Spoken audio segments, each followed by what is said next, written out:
Ladies and gentlemen, today we have a guest with us who sits on his comfy, plush, lazy boy throne to deliver us the choicest, most informed, most concise commentary on all things fantasy and sci-fi. You know him for his baldness. You know him for being a Chicago Cubs fan. You know him for being a guardian of Mike's Discord. There you go. With his iPad in hand, he gives us the truth. His name is Scot, the bald booktuber. Welcome to iWizard, my friend. Hey, thanks, Jordan. I appreciate you having me. This is fun. Of course. This is awesome.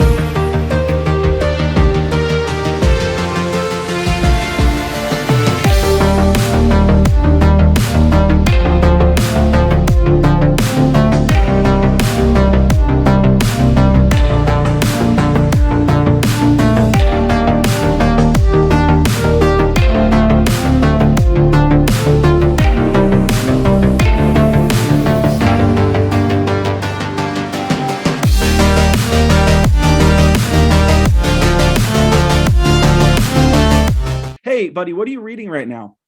Yeah, I don't have a picture of it because it didn't come in the mail yet, but I'm reading Kingdoms of Death. So I'm about 45% in. I have my signed copy from Quail Ridge on the way. Got the notification that it's coming, but I probably won't get it till Monday. So been reading it through Kindle and, of course, my boy Samuel Roken. So enjoying the immersive experience. And I was just talking to Brent and Madison. I think, we'll see, but I think this has a good chance to be my favorite of the series, which I did not think was possible. So Demon and White, incredible. So for this to then become the favorite, well, I don't know. We'll see. I'm only 45%, so we'll see how it goes. That's really exciting. Can you tell me why that is? I'm curious to know. Without spoilers, all the stuff with the Lothrian is super cool. So I'm enjoying all of the anti-collectivist stuff. As a fellow Rand fan, I'm sure you can appreciate those parts.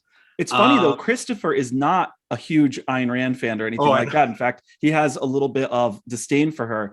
But I would also say he's no collectivist. So you probably could see that theme in there.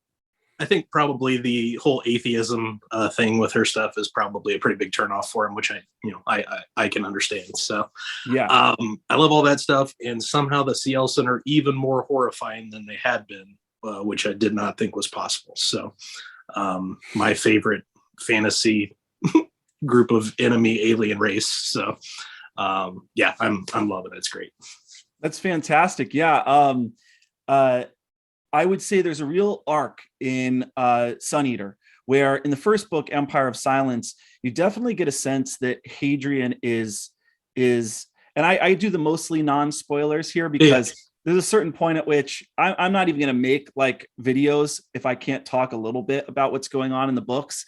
But what I'll say is in the first book, it does seem like Hadrian is constantly trying to make this moral equivalency where he says, the Cielsen are bloodthirsty monsters and they're not like us. But at the same time, aren't we kind of bad too? Don't we have our own sort of oppressive hierarchical system that seems very unfair? And, you open up on Empire of Silence with these workers and you have so much sympathy for them.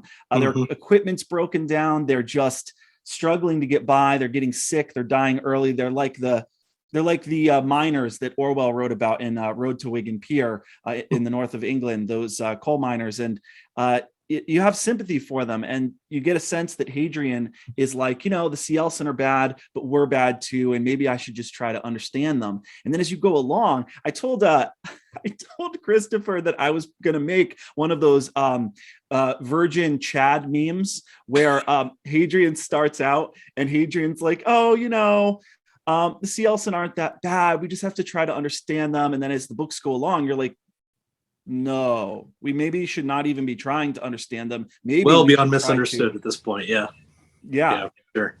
Did you notice that same arc, that same moral arc?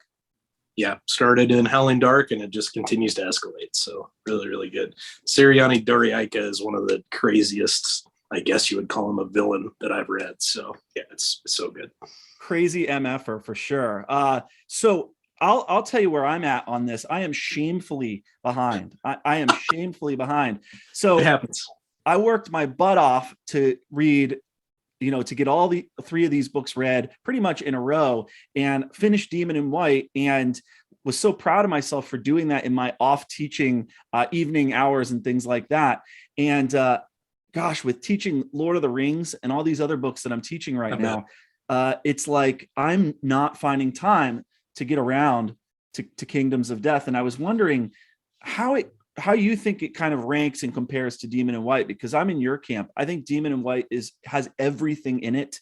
I think Rocchio settles into his groove. I think as a writer, like he's figuring out, like he's at the height of his powers. I would say this is a peak Christopher Rocchio. And so I'm wondering, is Kingdoms of Death good? Jake Bishop told me that it's great, but in a different way than Demon in White. Yeah, I think maybe that's fair. I think what I love about Demon in White is that it reframes some things from Howling Dark for me personally, and made things make more sense to me. And I never know where a story's going or that kind of stuff. I'm always along for the ride. So when I can see things happening in a new book that reframes or makes things either make more sense or be more meaningful in a previous book, that's what I like. So probably that's why I tend to like future versions of a series more than earlier books. Maybe that's just why, but I don't know. Generally, the deeper I go into a series, the more I enjoy each volume. So that's kind of how that works for me. I'm hearing there's a lot of action in this one. Like what I'm hearing, without giving any spoilers, is that you really get launched right into. And look how beautiful this book is. It is just a gorgeous cover by what the heck is his name? Kieran Yanner. Kieran Yanner. Yeah, Kieran Yanner. He's incredible. Yeah, he's great. I told Christopher this. I told him, I said, you must have your hand you must have your hand in everything, because it's rare. And I know you can identify with this. It's rare to find a fantasy author where the audiobook narrator is amazing. The book covers are amazing. Mm-hmm. The writing is amazing. The story is amazing.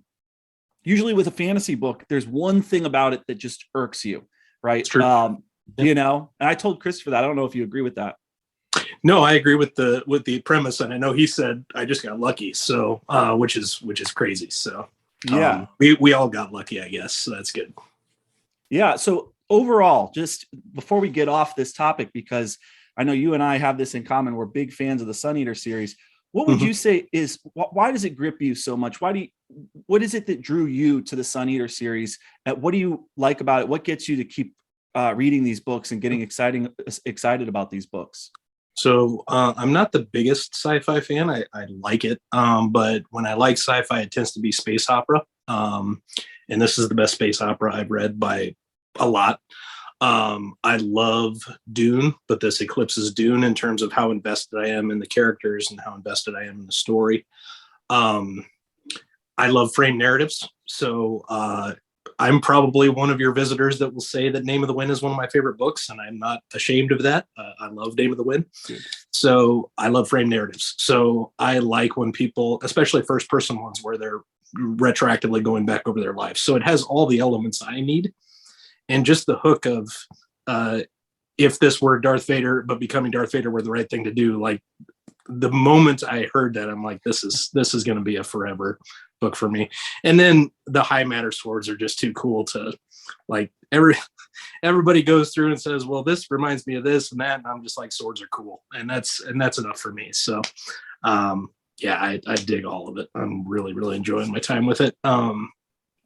I'm one of those people that when a series is completed, I get sad. So when he completes it, that will be a bad thing for me. I like when there's stuff to look forward to and continue to go forward. So we'll see how it goes. But with as fast as he's writing, we may have an ending to this within the next year or two. So that's insane to me. Yeah, I share all of those sentiments there. And you mentioned that you like the frame narrative. I really like that too. And what's funny is I've been telling this to my students. Most people don't know that Lord of the Rings is actually a frame narrative. Most people have no idea. So they'll read the book, they'll read about the hobbits, and then Tolkien sprinkles in every once in a while, the Red Book of Westmarch, and people just kind of gloss over it. But I've been having my students hunt down all of the evidence for the frame narrative, and there's just tons. It's not as self-referential as Right. in Demon in White, Hadrian's talking about the fact that I'm in the place. So he's telling his story and he's saying, I'm actually sitting here where the old Hadrian was when he was doing all this action stuff. And when he was discovering all of these things, I'm actually sitting here right now on the very stool that he's standing next to. Yeah, that's great. So that's pretty cool. I like that about it. The other thing I wanted to say that I think Rocchio is able to do in this series that I don't know if any other author could have pulled it off is to write a Dune-esque style space opera series that has all of the kind of depth of something like Game of Thrones, but to do so, but to do so in the first person, the way that we feel that this world is expansive and large and real, and there's a sense of texture and history, but you're getting all of that expansiveness and that world building from the first person perspective. It's kind of amazing that he was able to do that. I can't imagine any other writer being able to do such far-flung, intergalactic, epic space opera, having it being from this insular first-person POV. I don't know how he does it. Yeah, I don't either. I really like the Red Rising series a lot as well, and that's obviously first person, but it's more narrow. And then I actually like it as the series goes along. And I don't know if you've read any of it or the second trilogy, but the second trilogy, it's still first person, but he introduces 3 new viewpoints. And I really like that because then you get more of a sense of scale and what's going on. So really good first person is really hard to write. And that's why when it's done well, I really, really like it. I am, of course, a massive fan of the Queen, Miss Robin Hobb. And I think she does similar things, but the world is smaller. So it feels more, I don't know, it feels more grounded in a way, which I'm okay with. And even she introduces a second POV to Fitz, which is our main character in that final trilogy. And that final trilogy is my favorite trilogy of all time. So I like having that extra viewpoint, that extra insight into what's going on. It's really cool. Yeah, I was going to ask you that because we know you on the Discord for being, a huge Robin Hobb fan. And I was going to ask you, why do you like Robin Hobb?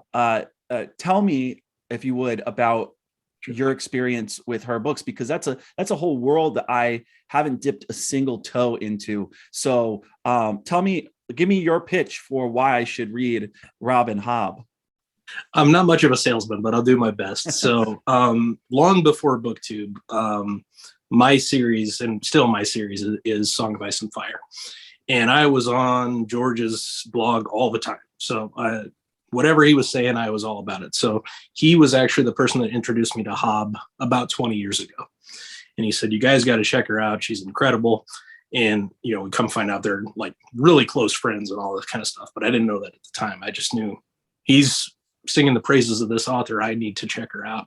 So I read Farseer and Live Ship not long after they were published. So, we're talking 20 years ago, whatever it was.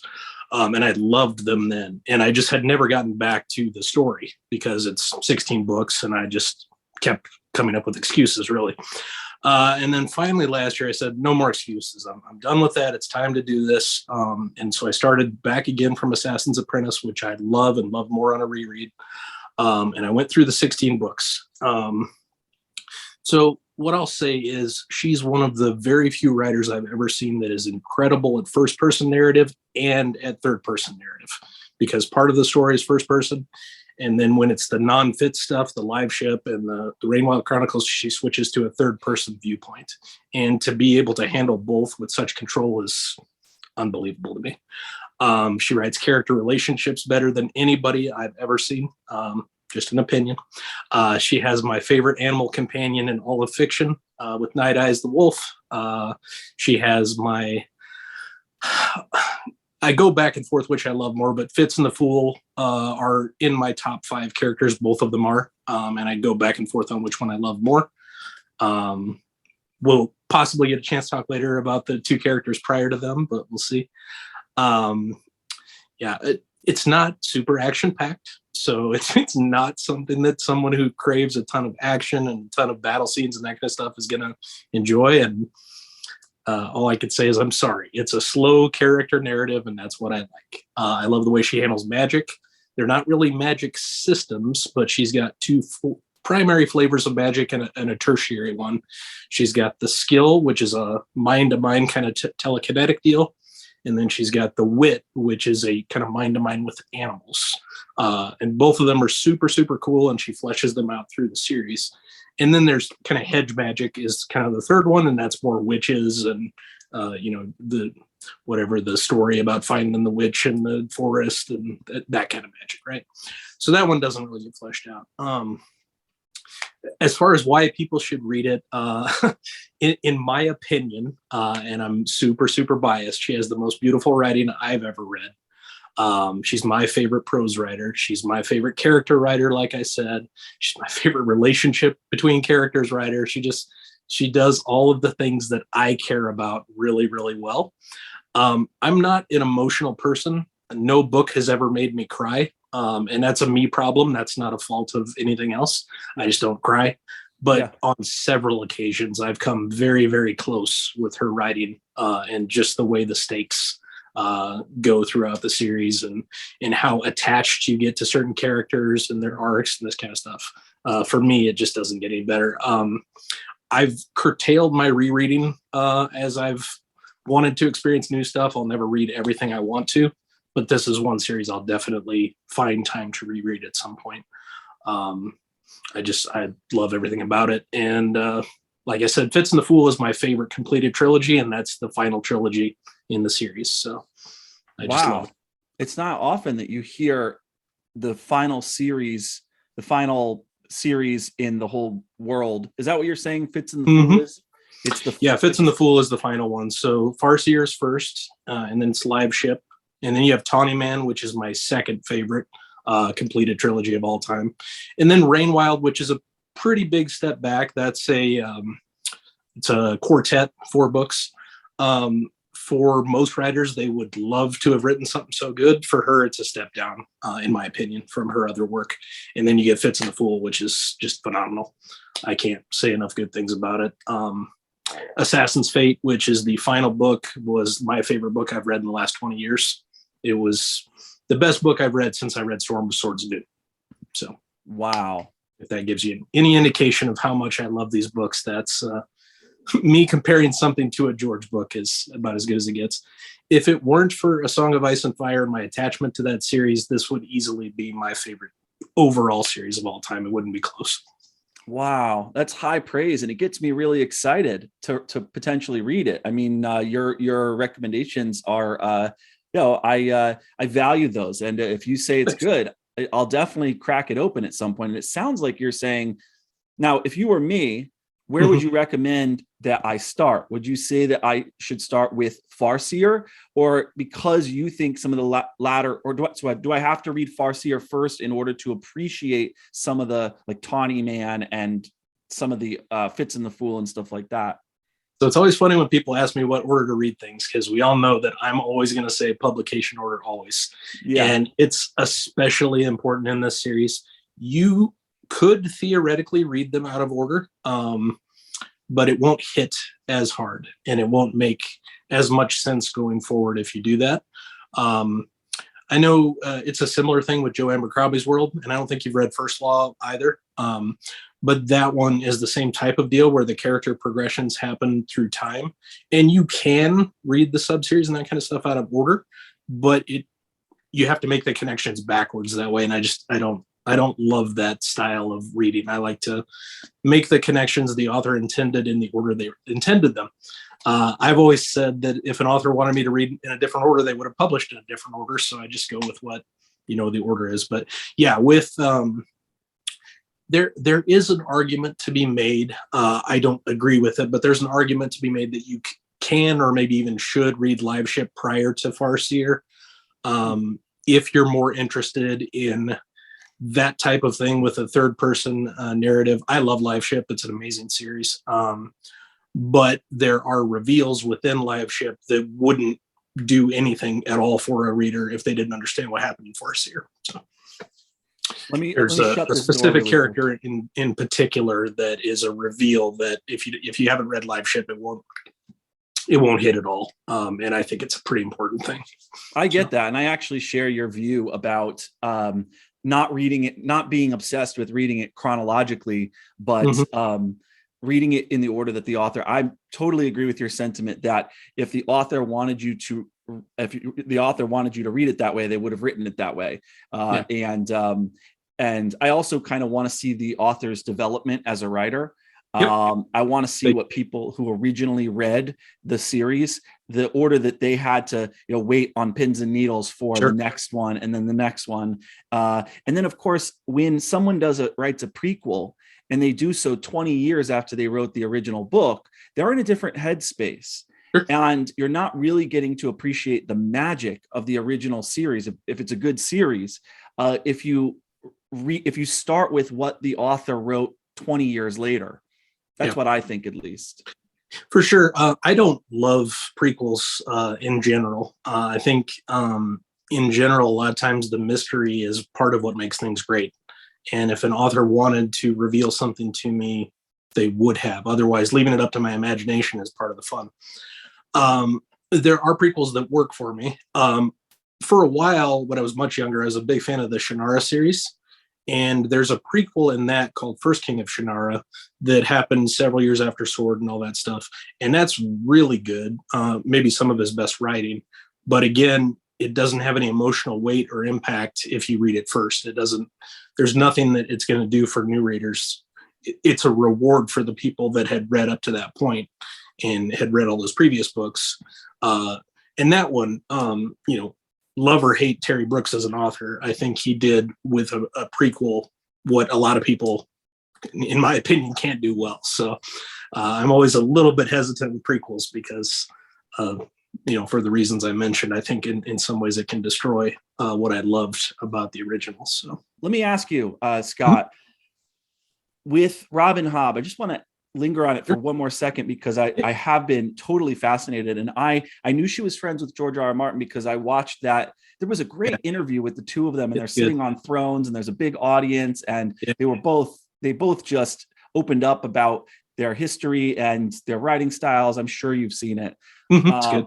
Yeah. I wanted to know because you might know this, where does she take her inspiration? Do her stories feel like they're sort of derivative of Tolkien's style, or is the feel more modern? Would you place her stuff in sort of more modern, sort of George R.R. Martin territory, or would you place it in more sort of like Lord of the Rings and then later like post-Tolkienian 80s fantasy? Like where does her fiction sit? It's a good question. Tolkien for sure is a massive influence. She's been very, very upfront about that. So nailed it. Which is not, a surprise. Most authors of that age, they'd be lying if they said he wasn't. So, but on her Goodreads and stuff, which I'm a friend with her, like when she did my friend request on Goodreads, sadly, that was a great day for me. I'm like, hey, so, hooray. I don't blame you. She's got all kinds of Tolkien on there. So she's a huge fan of not just Lord of the Rings, but Silmarillion and that kind of stuff are big influences for her. It was published pretty much concurrently with Game of Thrones and Clash and Storm of Swords. So they're very much contemporaries in terms of not only when their works were published, but also in terms of, I think, writing style and stuff as well. It's not grimdark at all. Some people laughingly call it grim sad, which I always find kind of funny because the one thing you're going to get in a Hobb book is tears and pain. Emotional turmoil is a big part of. So be ready to be hurt. Except for you. Except for awful people like me that can't be hurt. But if it makes me close to getting hurt, it's good. But yeah, I would say it's a more modern style. Her prose is, as I said, beautiful, but it's not. I wouldn't call it flowery, or I wouldn't call it super. Like, she's not showing off, if that makes sense. It's not pretty for the sake of pretty. I think she just writes beautifully. And she doesn't know how to write differently. Now, what I'm interested in, and I haven't read yet, she also goes by another pseudonym, Megan Lindholm, and it's a completely different style. So she writes, which is weird to me, but she treats it almost like a separate part of her personality. And so that is all more of an urban fantasy. And I haven't read any of it, so I don't know. But she tends to write more short fiction as Megan Lindholm and that kind of stuff. So I want to try that and see if it works for me just as much. But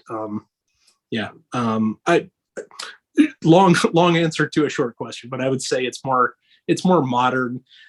You can 100% tell where Sanderson took some of his inspiration from. The character Hoyd or Wit is essentially the fool, and Sanderson has admitted that. He, no bones about Wit it. in Way of Kings, Stormlight, yeah. So, and I love that character as well. So I like those kind of court jester type of characters. But yeah, he has been very upfront in saying that the fool is a massive influence and the primary influence for this character, which I think is cool. I would liken it to, I kind of see Hobb as Sanderson, but with better prose, I guess, if that makes sense. I don't know if it does or not, but yeah. I think it'll work pretty well for modern audiences. Yeah, I've only read Way of Kings, so I don't have too much of it to compare that to. But and then I also read half of what's his other big series? Mistborn. I read the first half of the first Mistborn book, and that one I didn't DNF it on purpose. It really wasn't my fault. We were reading it out loud together. We're like, okay, let's read it out loud together. This will be fun. We'll get our glass of wine. We'll do it in the evenings. We won't watch TV. We'll read the book. And we got like halfway through it, and then we moved. And then then everything was turned upside down, and we were living out of boxes for a little while. So somehow that just, I only got halfway through that one. I have mixed feelings about Brandon Sanderson, and I really like him. And I gave money to his Kickstarter. I was one of those people. Actually, my wife is a big fan, and I'm kind of like a middle of the road fan. So, hey, speaking of what you've been reading and your favorite books and things like that, I know you're reading right now the Dark Tower series, and I know you're vlogging it. I wanted you to tell me about the Dark Tower series. Are you liking it so far? I love it. So Drawing of the Three is my favorite book so far this year. We'll see if Kingdoms of Death eclipses it. And there's a pretty reasonable chance that it will. And I absolutely adored The Wastelands as well. I think I like Drawing of the Three a little bit more. I like The Gunslinger a lot, but far beyond those two. It is just so insane. I've never read anything at all like this story. There are elements of it that really remind me a lot, strangely enough, of Live Ship Traders. Because in Live Ship, the key thing is these are ships that are sentient and can converse with people and stuff. And there's a similar character in The Wastelands that's a train that's sentient. And he's insane. Like he's literally crazy, and you don't know what you're going to get from him. And there's a character just like that, one of the live ships in Live Ship Traders. The middle book, Mad Ship, is his book. The name of the character is Paragon. And Paragon reminds me a lot of, and I can't think of what his name is off the top of my head, the mono, but I can't remember the first part of it. But there's that going on. You've got parallel dimensions going on. You've got doors between worlds going on. There's time travel going on. It's absolutely bonkers, and I'm loving every minute of it. And I didn't know if I would or not. I've read a fair amount of Stephen King, and I like the weird stuff, but this was another one. I just kept kicking the can, and finally I said, that's enough of that. This is the year. So we have quite a few people on the read along, and they all seem to be enjoying it too. So it's been a lot of fun. I can't wait for Wizard and Glass. That's book 4. And that's supposed to be a frame narrative. So already it's lining up to be something I'm going to really, really enjoy.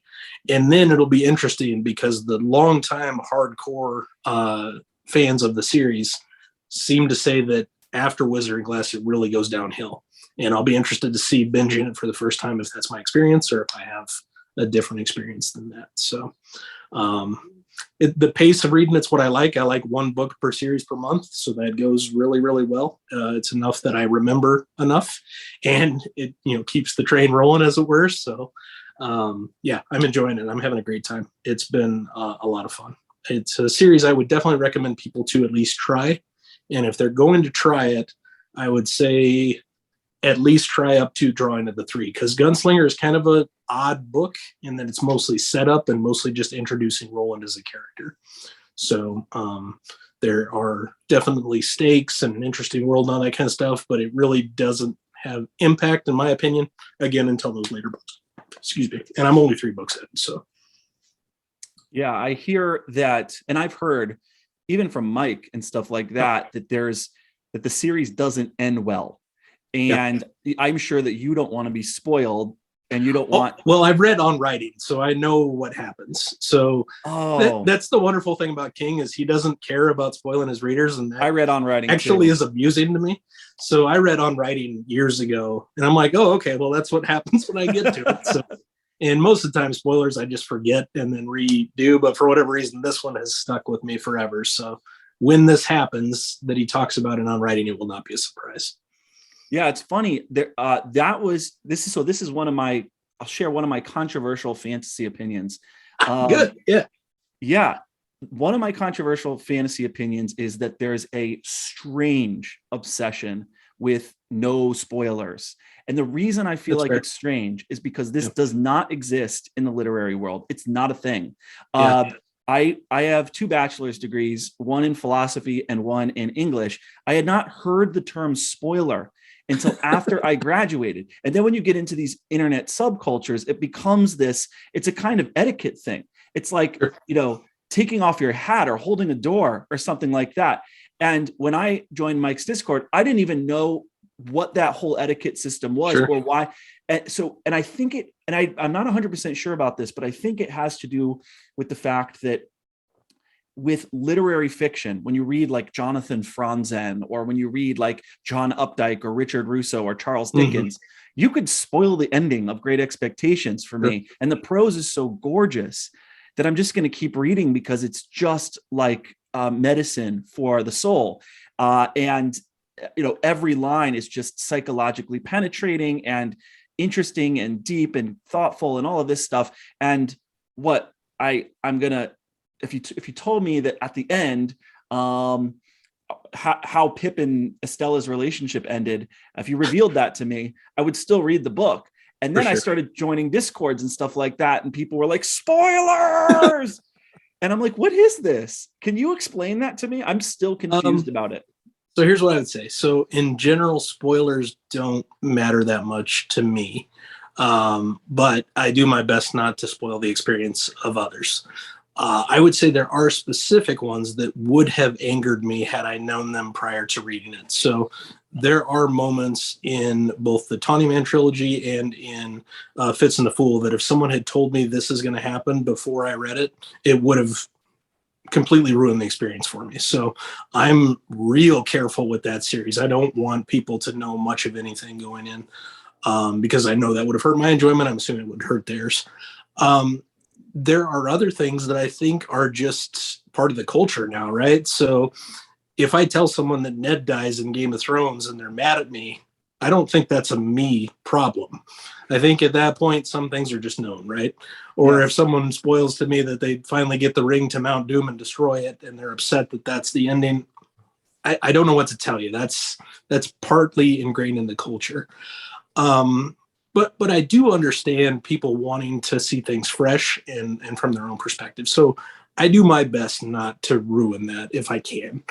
I know I accidentally spoiled myself on a specific character death in Wheel of Time. That was a really stupid thing. I wanted to search someone how their name was spelled. And of course, Google auto-completed for me. So that stunk. That was no good. And I wish I could take that one back, but I can't. So that one had less impact than it should have, as one example. So I think some of that I understand people's sensitivity. I don't personally share it. But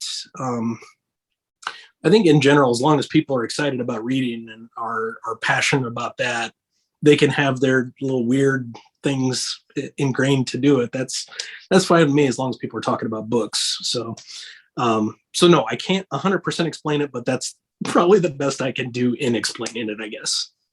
Yeah, because I've made that mistake a couple of times, and people treat me like I'm a Nazi. And you'll see, it's so funny. You'll join a Discord and there'll be these rules, and rule number 1 will be like, don't spoil anything ever, or you're banished. And we take the pitchforks out and we run after you and we ostracize you for 10 years. And then like number 2 is like, also don't harass anyone or threaten them. It's like, yeah.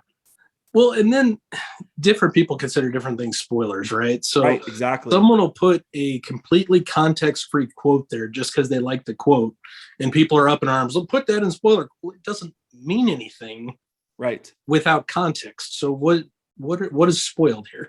So I think that side of the argument is confusing as well. But is what it is. Or they'll say this character's great, and they'll be like, no, it's a character name. Relax, it's fine.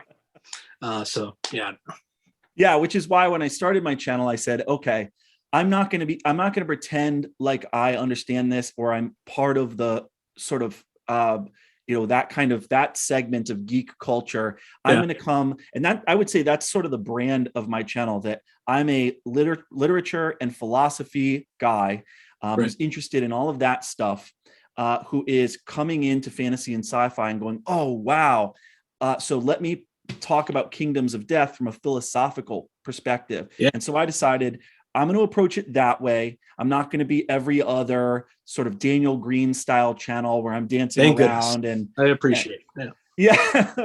And I mean, so, that's fine. I'm not saying anything bad against Daniel Green. No, nothing bad. But I much prefer people being themselves and reviewing things in their own way.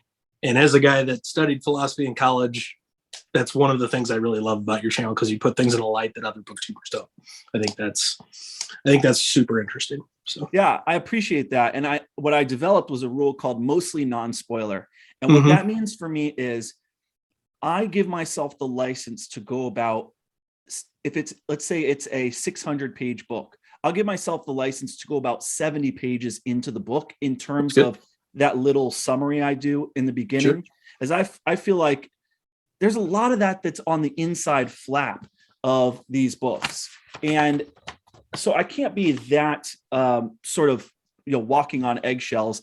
I'm like, if I'm going to review these books and give sort of full-throated, detailed reviews that are actually meaningful, I'm going to spoil a few things, but I'm not going to spoil the big moments, and I'm not going to spoil any twists and turns. And when I feel like the story's starting to really rev up, I'm going to stop talking about that there. And then if I am going to spoil something, I'll say, okay, if you're really a spoiler person, I did this in my Demon in White review. Turn it off now. Yeah, which and I'm going to say some things. Yeah. So that's kind of my approach.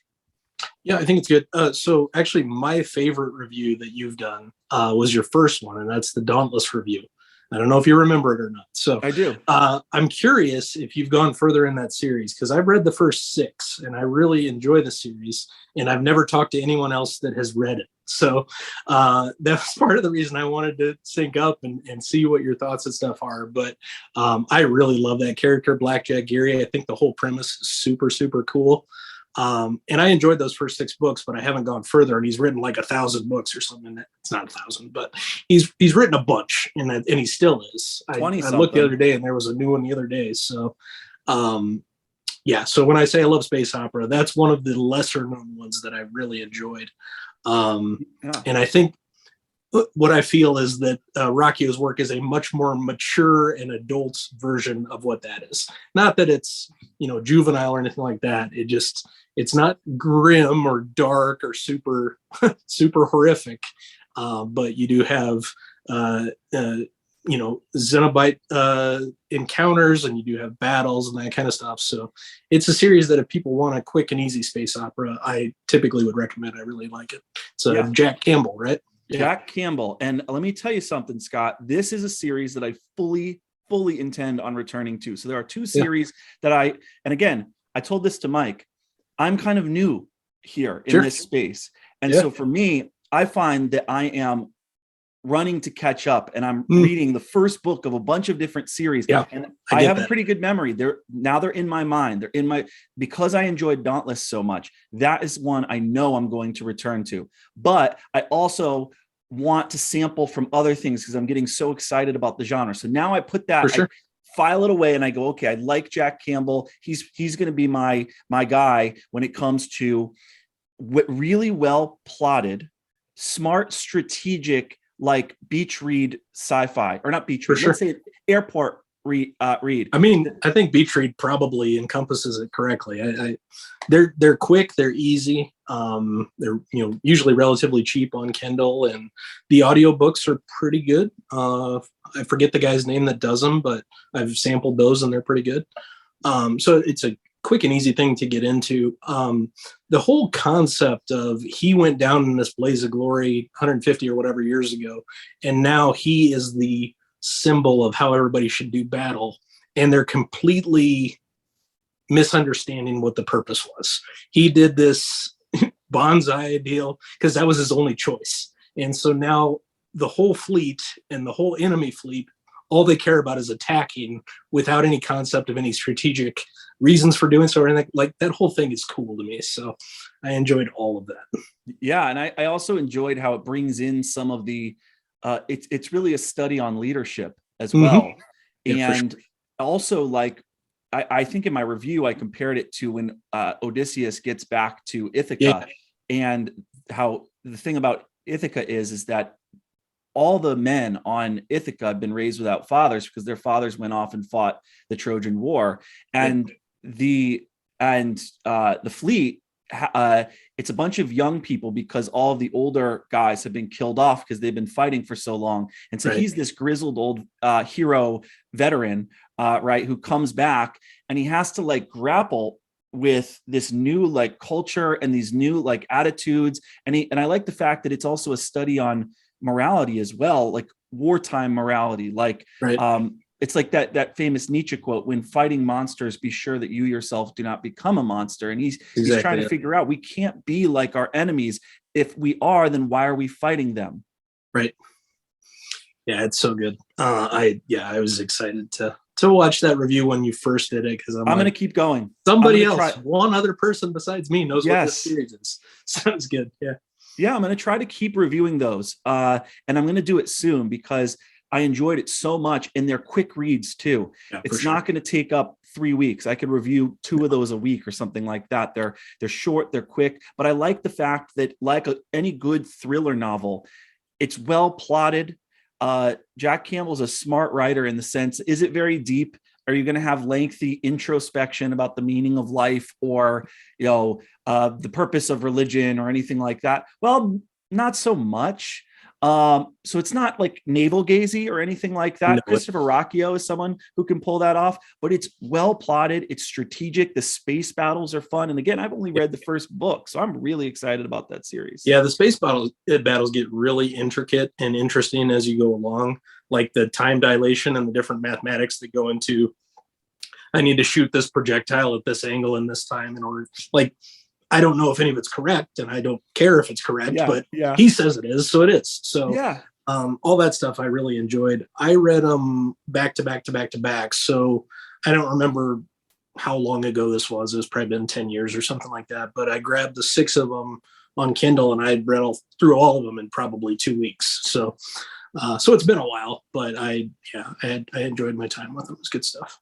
Speaking of Kindle, you're a Kindle guy, and I appreciate that. As someone who, what I like to do is I like to either read a book from Kindle or read a book from the library or something like that. And then if I like it, I buy the book as a trophy, and not a trophy to impress other people, but to have the beautiful object on my shelf to surround myself with beautiful books. And I do like reading both print and Kindle. I almost like reading Kindle more. And I'm like you, I like to do a mixture of audio. So like I'll be on my way to work and I'll listen to 1 chapter or 2 chapters of Demon and White on my way to work, then on my way back from work. And then I get home and do the stuff I need to do. And later on, I'll be in bed reading my Kindle, and it syncs up. Is that what you do? Tell me why you like reading Kindle.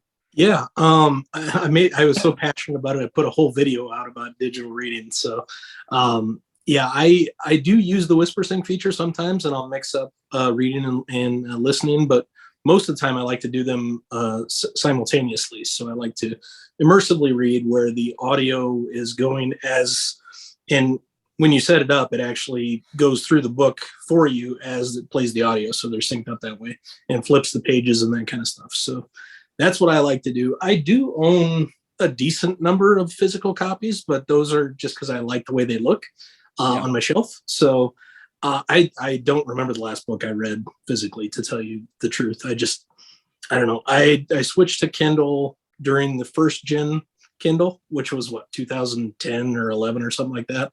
And I've just never looked back. So I've had a countless number of Kindle devices.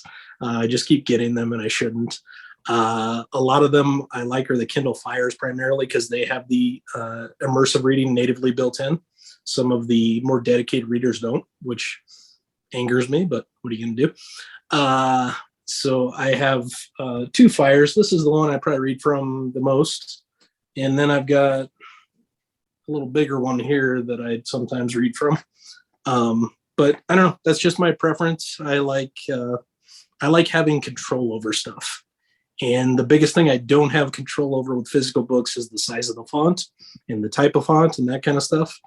And my eyes aren't bad necessarily, but I also don't love squinting and holding the book close to figure out what I'm reading. So when you start going through some of these mass market paperbacks and stuff, and you have to get a magnifying glass to figure out, that's just not an enjoyable experience for me. So, but yeah, the portability, the fact that most Kindle books are cheaper than regular books, like there's just too many reasons for me not to just love the digital experience.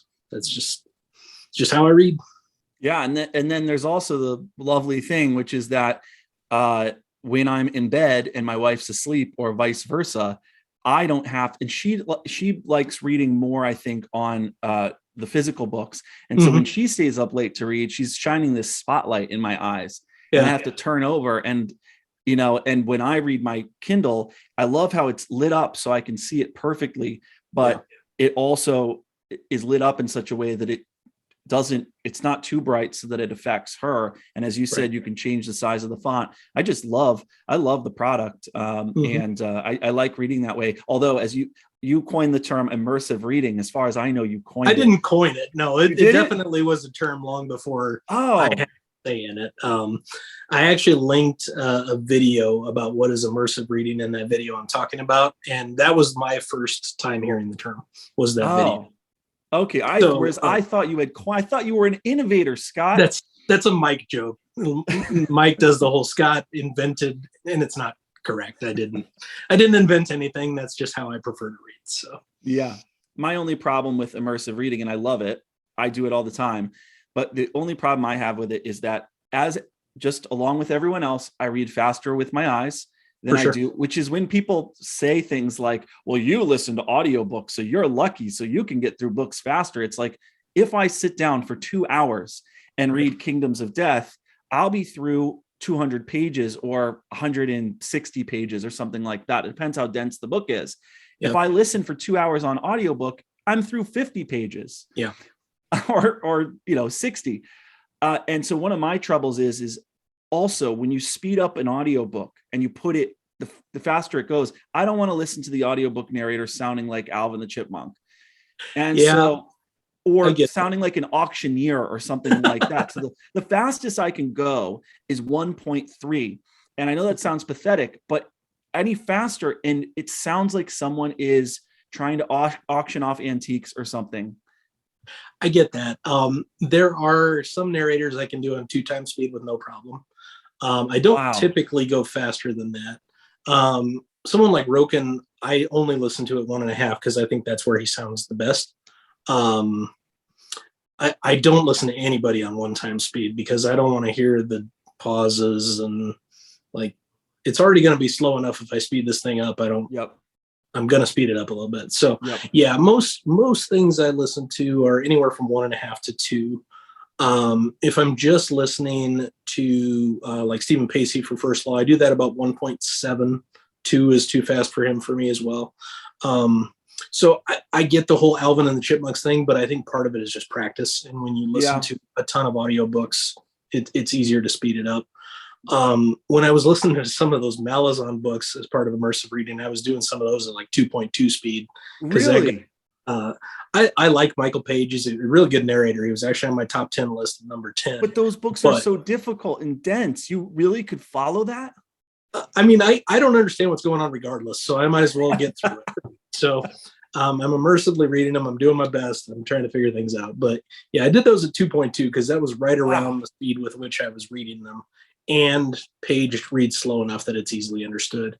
I could probably do like Wheel of Time a little bit over 2 because, again, I like Kate Redding and Michael.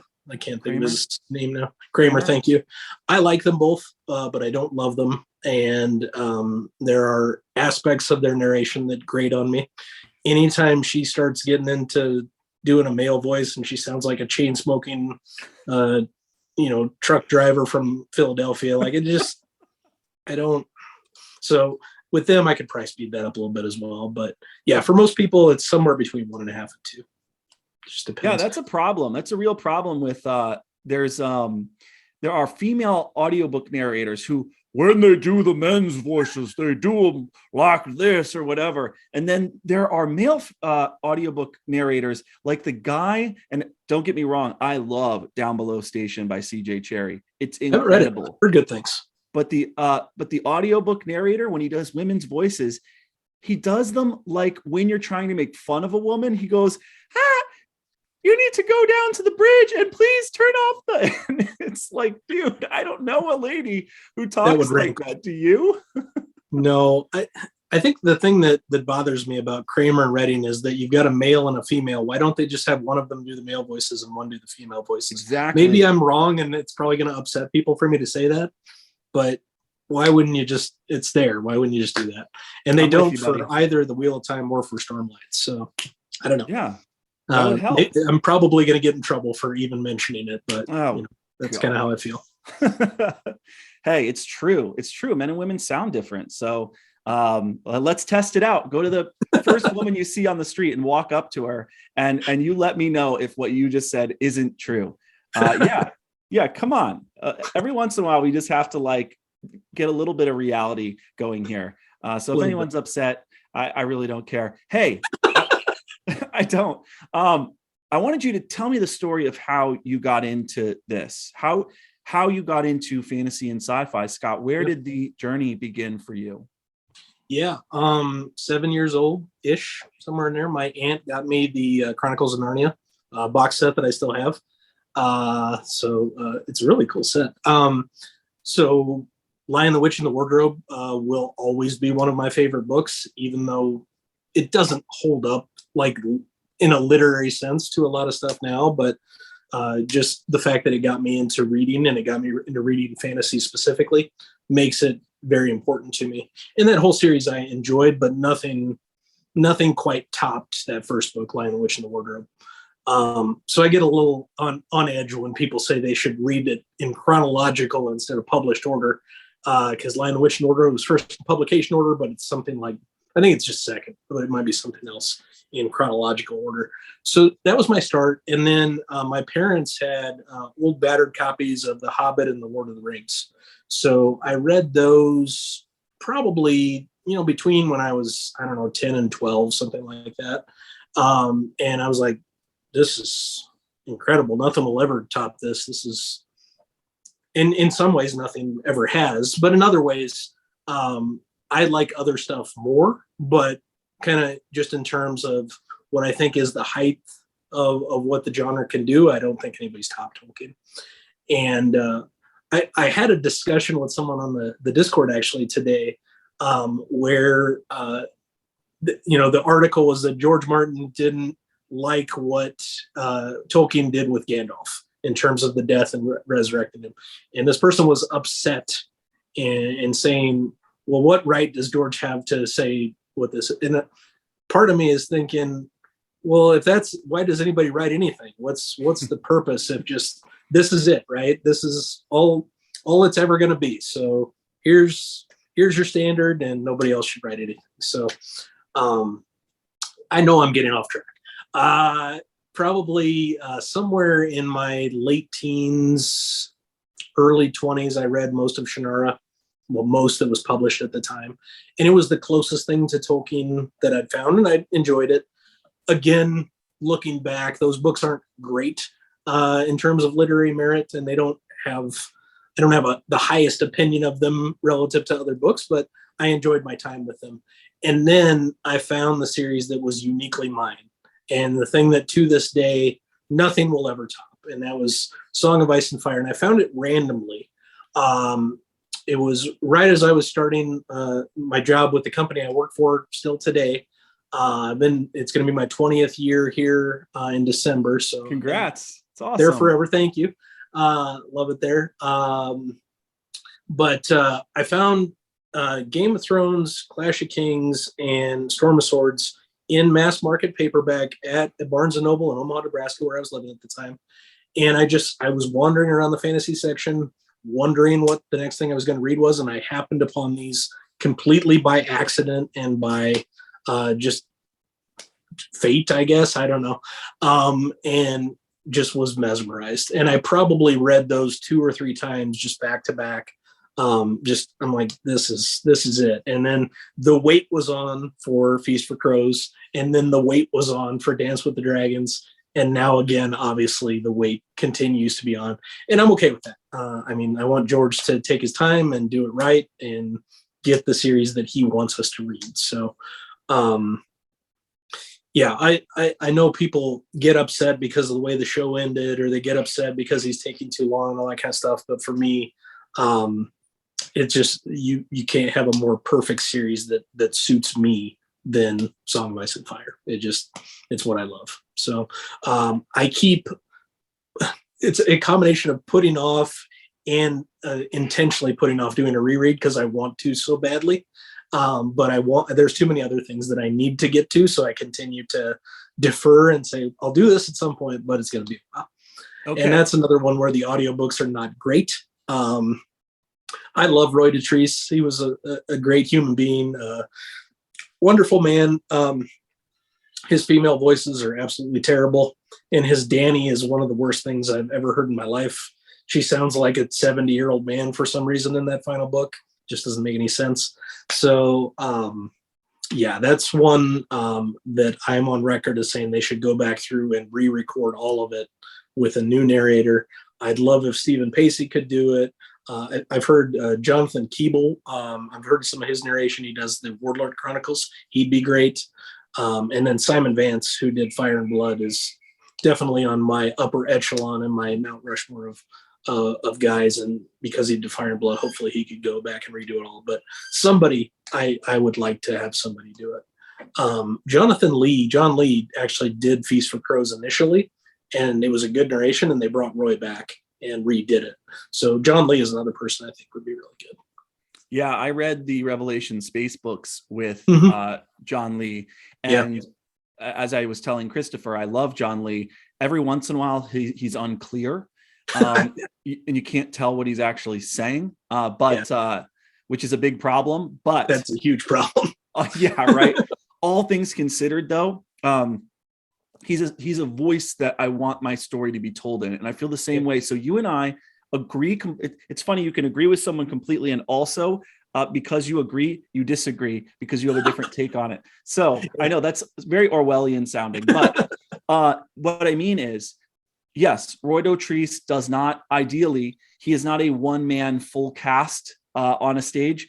When he reads, every character sounds like a grizzled old man. It could be, Brandon Stark, and he's like, he sounds like a chain smoking, 70-year-old trucker who's about to retire. So what I want to say is, I like a story being read to me by a grandfatherly old man, as if he's sitting by my bed, And I don't need him to do Catelyn Stark's voice accurately. I just need him to be old man Roy telling me a story. And I agree with you. If he's trying to get her voice right, he is failing. But if he's just being an old man storyteller, I just associate those books with his voice now. That's and I almost don't think I could listen to anyone else do it. I've listened to the audiobooks countless times, so it's not a question of whether they were the first audiobooks I ever truly listened to, and that was back when I got an Audible subscription when Audible was new. So if that tells you anything about how long I've been doing audiobooks, prior to that I had, and I don't think I have them anymore, but I had The Hobbit and The Lord of the Rings on CD, if you can believe that. So I had CD collections of those, and those were the first audiobooks I ever heard. And that was Robert Inglis, who I also like, but he has now obviously been eclipsed by my guy, Andy Serkis, who's unbelievable. So yeah, Rob Inglis is, he's not Roy Dotrice for me. He's good. Yeah. So I, like you, remember listening to the CDs. I used to go to Barnes and Noble and go to the audiobook section and buy them and things like that. In fact, the first time when I read Atlas Shrugged, I was actually stuck on the highway in a snowstorm, and everything had shut down. They shut the road down. We were just stuck. Mm-hmm.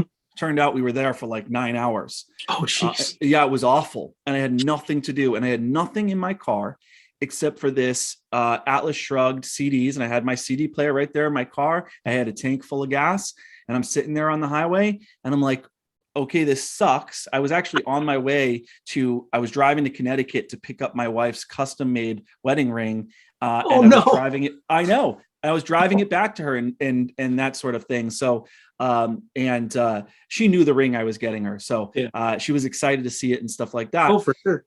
And I'm stuck on the highway. I've got this ring with me, and I've got these Atlas Shrugged discs. And I was able to get through a pretty huge chunk of it just sitting there on the highway. So I definitely remember that.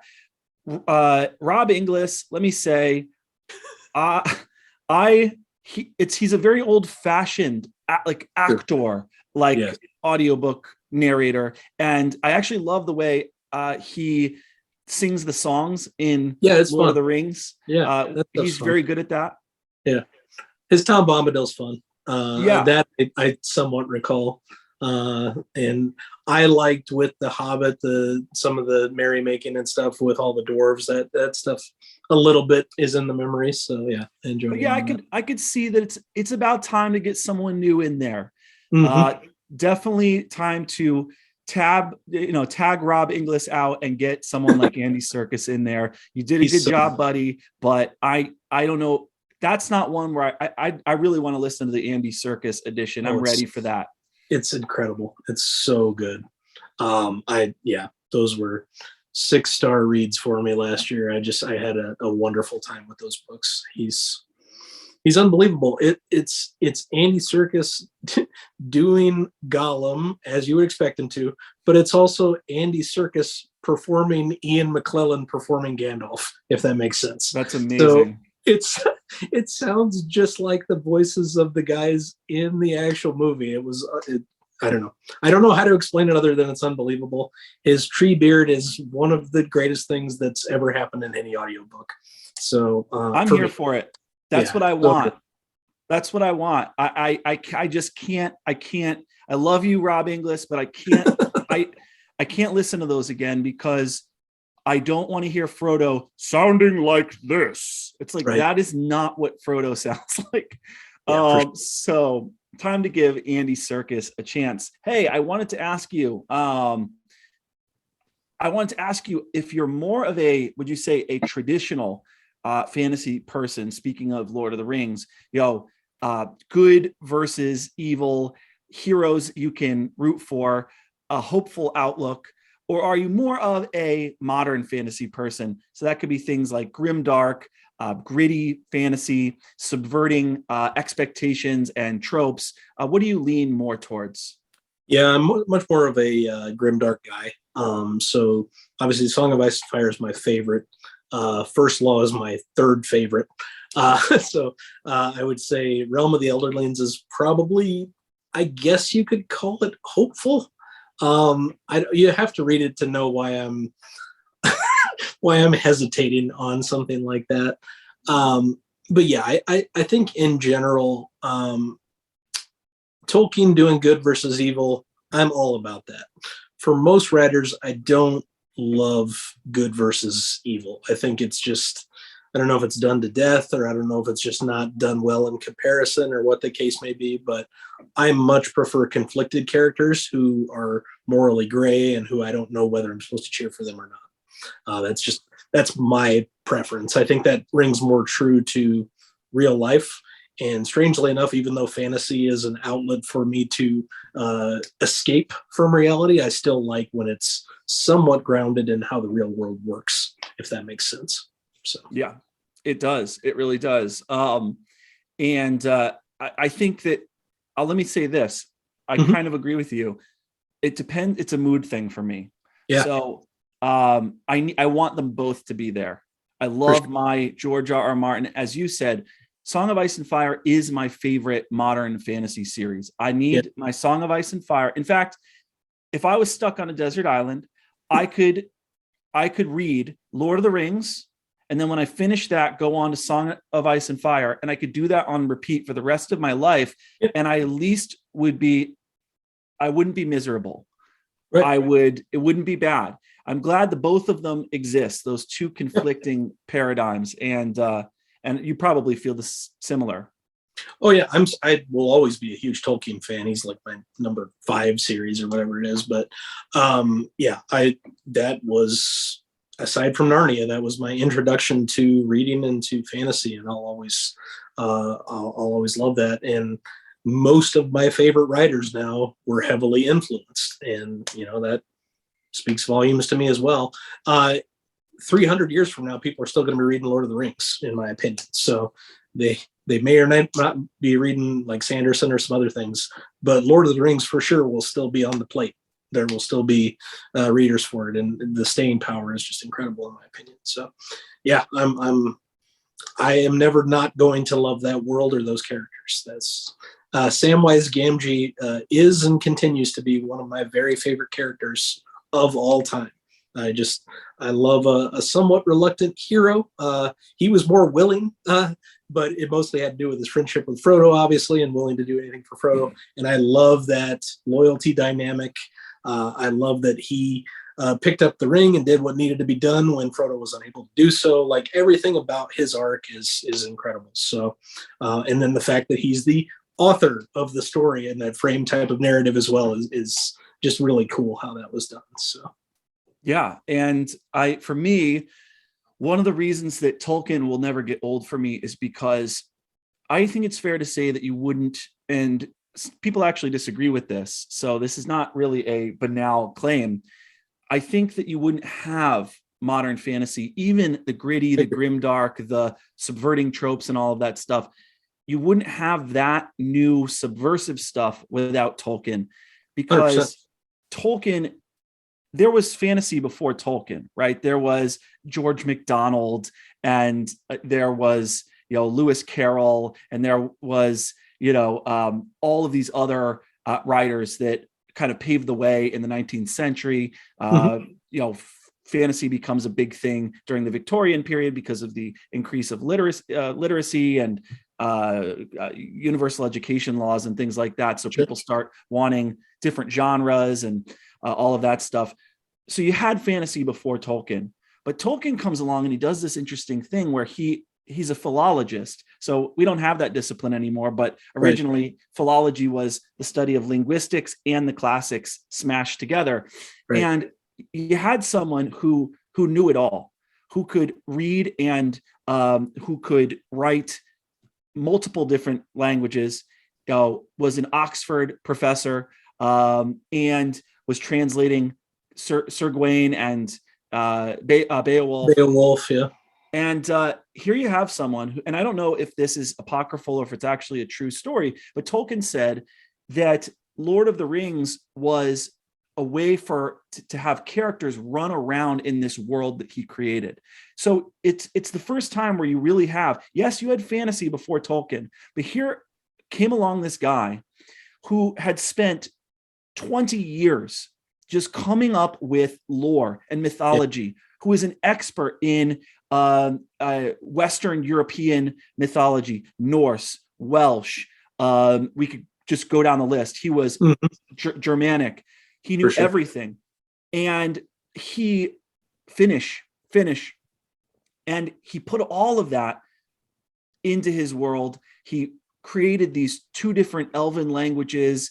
One was based on Welsh and the other one was based on Finnish.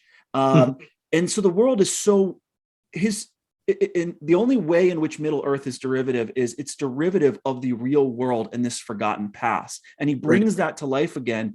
And his effort, and he admitted this freely, was to create a new mythology for Northwestern Europe. And it's so rich. I don't know about you, Scott. Middle Earth is real. Yeah, Middle Earth is real. And that had never been done before. So that's why I'm always going to love him, is because he created a world that is real, that you can live in, that you believe in. There isn't a second. Maybe you could criticize the Manichaean good versus evil, light versus dark, night versus day, sort of like, duality there. People make fun of that and say that it's morally simplistic. Sure. But for me, his world is more real than any other fantasy world that I've ever been to, so to speak. Yeah, 100% agree. I always kid around with Braccio and I say anybody can be the next Tolkien. They just got to spend 25 years in world building and they'll be fine. So, he always chuckles at that. But it's insane what he put together. And you're right, having those disciplines and that knowledge was exactly the right person at exactly the right time to bring fantasy into a genre that people respected and stuff like that. And then for years in the 80s and 90s, it had to be Tolkien light in order even to see publishing. So, that's a testament to his staying power, as much as anything else is. So.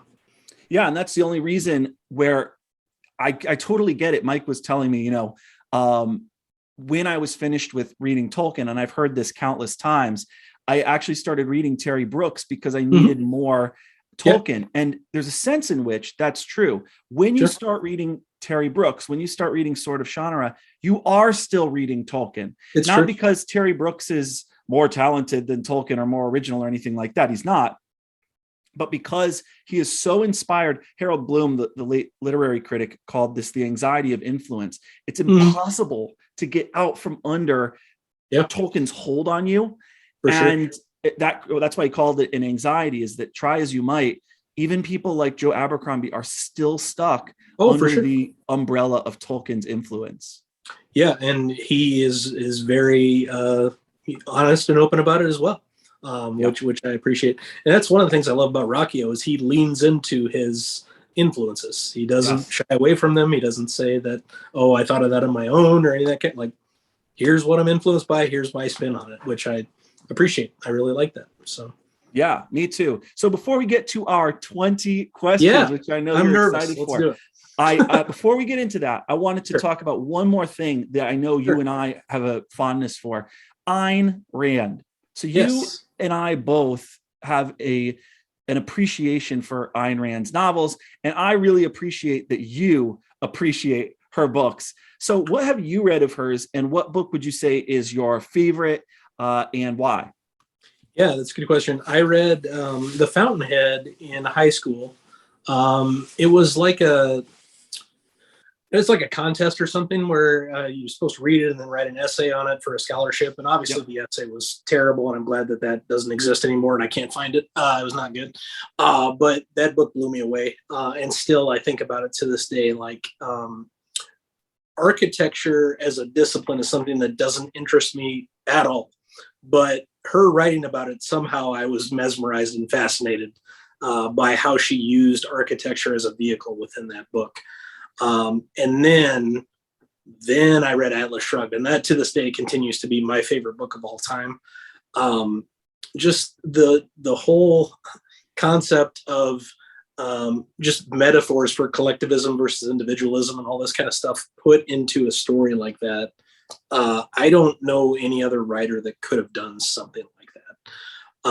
And Francisco D'Anconia continues to be one of my favorite characters of all time. His speech about money is just so good. Yeah. So good. Probably my favorite section in that entire book is his speech about money at that party. So yeah, those two I've definitely read. I read We the Living, and that was okay. That was her first book, so it wasn't as great.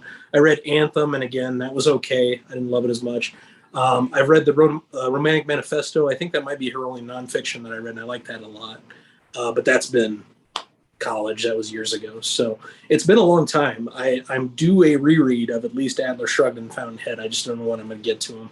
But yeah. I just picked up the other day the audiobooks again because I thought I had them and it turned out I didn't. So I got the Christopher Hurt narrations. He's pretty good, I think. So yeah, I'll be going back through them at some point. I just don't know when. I understand that people get upset because of themes within these books. And I understand that people are very specific about their beliefs, and she makes no bones about it. Like, this is what I believe and this is the truth. And that grates on people, and I get that. But I tend to align quite a bit with, her political stance. And I am not personally an atheist, but I understand that she is, and that rings through in there. And I'm not upset that she does that, because I believe what I believe and she believes what she believes, and that's fine for me. But I know some people, that alone will be enough to turn people away from anything she ever writes. And I guess I've never been like, even if I didn't agree with what someone wrote, I think there's value in reading the other side. Because if nothing else, it just strengthens your resolve to say, well, this is the best argument for that, and I don't buy it. So even if I didn't believe in individualism and I didn't believe in capitalism so heavily, I still think there would be value in reading the books and seeing what her arguments for them are, if that makes any sense. Yeah, it does. And it's interesting. You and I both share a fondness for Atlas Shrugged. For me, I think that my personal opinion is that The Fountainhead is a better novel. So I think that's fair. Yeah, the way I come at it is, when Ayn Rand wrote The Fountainhead, she was not an objectivist yet. She was an individualist. She had already developed a lot of views about the way the world works, about the necessity of free markets, about the importance of capitalism. She was, she had escaped from the Soviet Union. So of course she was an anti-collectivist, and she didn't like this anti-dog eat dog thing going on at the time, as she calls it. And stuff like that. But when she wrote The Fountainhead, she was not as calcified in her views. She wasn't fully an objectivist. There was still a little play in the joints. She knew she was an individualist and a capitalist. But when she wrote The Fountainhead, I felt like that book is a less dogmatic, more artistic work. And I think it's a masterpiece. I think it's a masterpiece. It's fantastic. It is a wonderful book that I haven't revisited in years, and I need to. You're doing a review, right? I'm doing a review, and anytime you want to do a kind of spoiler chat, or if you want to do a read along, what I may do is I may read The Fountainhead and Atlas Shrugged and just review them both within a couple of months. And if so, fellow Ayn Rand fan, we could do something like that if you're into it. So yeah, for sure. That sounds cool. I need to refresh myself, because most of it is hazy and I don't have the best of memories, but there's certain scenes that will never ever go away from me, like D'Anconio helping Reardon with the coal, and that whole scene is great. And when Dagny crashes the plane into what is it, what I don't remember what it's called, the place where Gulp, the Gulch or whatever, right? Gulch. It's called Galt's Gulch or something. Galt's Gulch. Okay. Yeah. Obviously Galt's Gulch. Isn't it Galt's Gulch? Yeah, I think you're right. I think it is too. Yeah, that whole sequence I really love. But yeah, I need to. Most of what I remember about The Fountainhead is just flashes and short memories. I definitely need to redo that whole thing. But Atlas Shrugged, a lot of it still sticks with me to this day, despite not reading it in 30 years or something. I don't know. Yeah, it hasn't been 30, probably 25. But either way. Yeah, for me, Atlas Shrugged is great in a different way than Fountainhead is great. Yeah. Atlas Shrugged is her philosophy novelized. So if you want to know Ayn Rand's views about money, because it's a lot of the characters, one of the reasons I don't think it's as good as the Fountainhead as just as a novel, not as a work, for sure. not as a text, but as a novel, is that a lot of the characters, there are like 4 or 5 characters in there who are just, I don't want to offend you here because you love the book. They're kind of wooden mouthpieces of her ideology and her set of principles. And when it's like they're almost characters with a pull string, when they open their mouths and speak, I can hear Ayn Rand and her philosophy kind of algorithmically spewing out of their mouths. And then if again, as Jake Bishop said with Lord of the Rings, if you just remember that this is Ayn Rand's attempt to explain objectivism and to prevent America basically being dominated by communism, because people don't say this often, but Atlas Shrugged is how would it look if America went communist and started to slowly go communist or socialist? What would happen?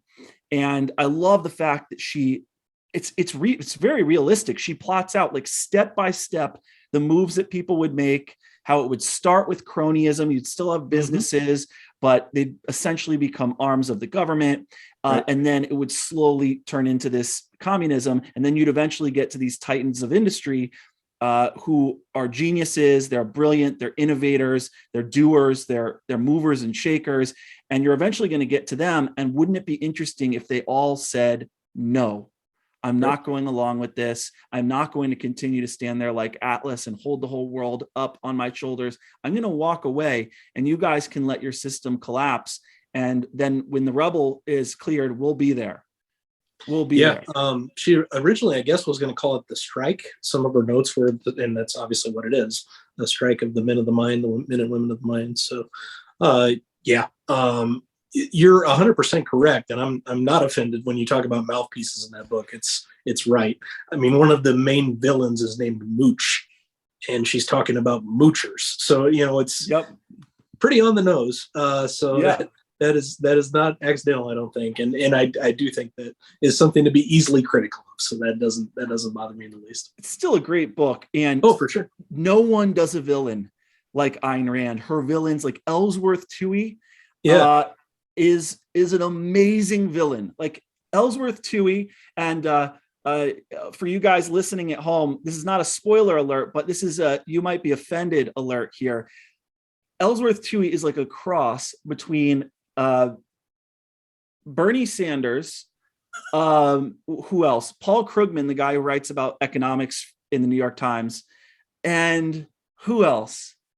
I'm trying to think of someone else. He's just a great villain, just a total collectivist, but he's also like really smart too. So he's dangerous. You get the sense that you should like the guy when she introduces him, and then as it goes, you see why this is not the guy you want to like. So I thought that was really cool. That's true, because when we first hear about him, it's from everyone else. It's like the architects are like, we've got to build this beautiful building so that Ellsworth Toohey will write about us in the paper. And then Catherine, who is Peter Keating's like sort of girlfriend, my uncle, he's amazing. He's the best person in the world. And Peter's like, your uncle's Ellsworth Toohey?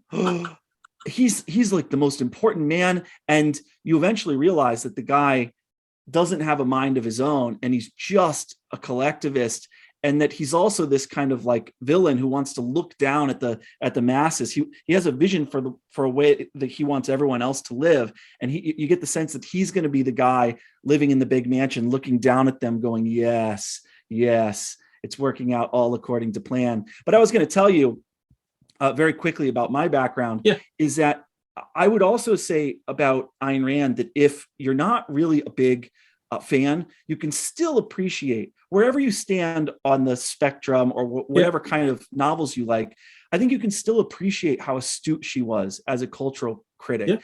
In fact, I remember when I was in high school reading the teen book, the young adult book, Perks of Being a Wallflower. And the main character has this inspiring AP English teacher who puts the Fountainhead on the curriculum. And he tells the student, this is a great book. Read it like a filter, he says. Don't read it like a sponge. So when I read this the first time, I was like, okay, so the teacher doesn't agree with everything Ayn Rand says, but at least he's encouraging his students to approach it with an open mind, telling his student to read it with a healthy skepticism, but encouraging him nonetheless to read it. And so that's like, I read that before I actually read The Fountainhead. And so I went into The Fountainhead reading it like a filter, not a sponge. And I was blown away. And then I actually was at court fighting a ticket. And then that was when I read Anthem.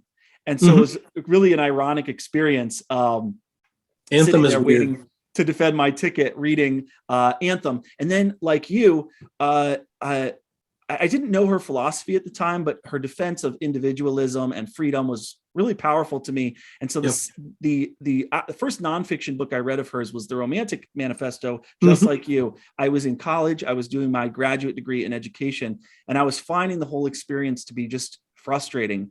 Just the political correctness and these new educational theories that treat students as victims, and it seemed to really like celebrate dumbing down the whole educational experience and giving the grease to the squeaky wheels. And so anyways, I was very frustrated, and like in my heated frustration, I picked up The Romantic Manifesto, and then I read The Virtue of Selfishness. And I didn't actually read them. I listened to them while I was hiking in the woods in between classes, because the college was in Ithaca. So there's woods all over the place. But yeah, I just wanted to say, that's how I got into her. And I went in skeptical, and I came out the other end having a real appreciation for what she does and her line of thinking. And as you said, I wouldn't consider myself an objectivist in every way, definitely a capitalist, but I appreciate her individualism, especially because in The Fountainhead, it's about a guy who is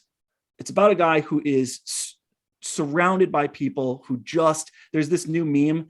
I don't know if you've seen it, which is, it's like a non-playable character in the center of a profile picture. Yeah. I know what and it says, it's got like a circle around his head, and it says, I support the current thing. Yeah, I have seen that. Yeah. Howard Rourke, the architect, he's living in a world of those people. It's true. And they don't have any real principles. They don't have any real morals. They're just these people who go along with wherever the swarm is at any given moment. And Howard Rourke is like, I have principles. I know why I believe what I believe. And the video that I'm going to make about it, I think I'll do a book review, and then I'm going to make a video about cancel culture and how The Fountainhead is actually about cancel culture. And there are all these, if you read it with that in mind, there are all these lines that are just like, she knew this was coming and she kind of lived it too. Anyways, I can't stop gushing. I can't wait for your Ayn Rand content. It's going to be great. I'm so excited. All right, 20 questions.